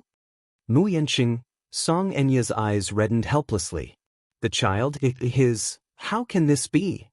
Lu Jingnan could not help feeling flustered. Mu Yenqing? This, how could this be? They were completely different people. Lu Jingtian and Mu Yenqing were acquainted with each other. Sometimes, they would meet for a drink at a bar. She would even bring along a number of good-looking playmates from her circle. Mu Yenqing was also a playboy, but Lu Jingtian knew that he had a long-term girlfriend who was a young model.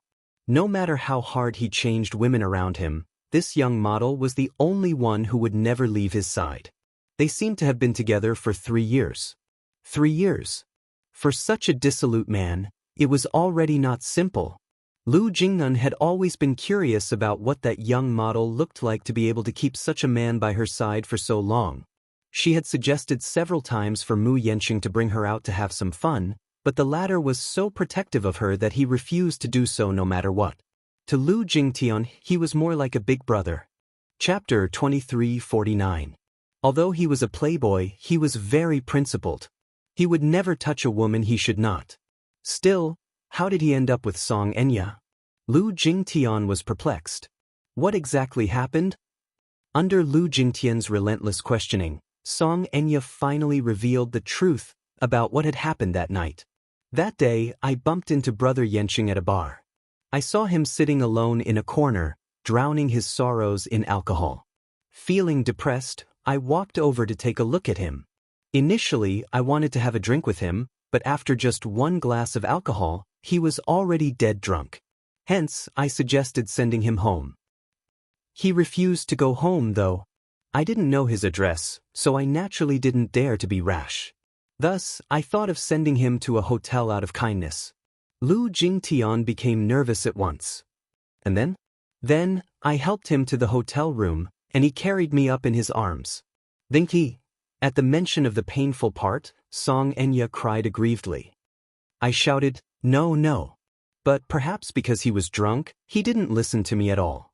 You know how a woman's strength can compete with a man's, too.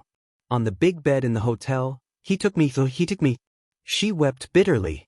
Lu Jingtian was speechless. He forced himself on you? Song Enya looked helpless. I said no. But he didn't listen to my pleas at all. That was my first time. Lu Jingtian was furious when she heard this. What did he say after that? Song Enya shook her head. After that it was left unsettled. After he sobered up, he apologized and repented. He said that he was drunk and that it was an unintentional mistake. What an unintentional mistake. A girl's chastity was ruined by him just like that. Lu Jingtian was also hurt by her words. Those dark memories came back to her as well. She clenched her fists tightly and said indignantly, "Men are all bastards." She then pressed, "What happened after that? Did you take the pill?" Take the pill? Oh yes. The morning after pill. The morning after pill is effective for 72 hours. Yun Shishir shook her head in astonishment. After I went back, my mind was in a mess and I forgot about it. Then, have you tested it before? Song Enya lowered her gaze as she bit her lower lip and nodded. Lu Jingnan hurriedly asked, "What are the results of the test?" 2 red lines, it's probably, there it is. Lu Jingtian furrowed her brows. Song Enya suddenly took out a box from her handbag. The box contained a pregnancy test kit. She took out a test kit from the box and showed it to her. She took it and was shocked. "You're really pregnant." "I don't know if this is accurate." Song Enya stared at him blankly. Lu Jingtian replied, "Just because the pregnancy test failed doesn't mean that she's not pregnant, but once it does, she's definitely pregnant." With that, she gritted her teeth angrily. Mu Yanqing, that B** starred. I thought he always knew when to stop. The two of them had been in a relationship for so many years. Although they were not as close as sisters at this moment, perhaps because Lu Jingnan was reminded of some unbearable past, she resonated and was filled with righteous indignation. "Jing, what should I do?"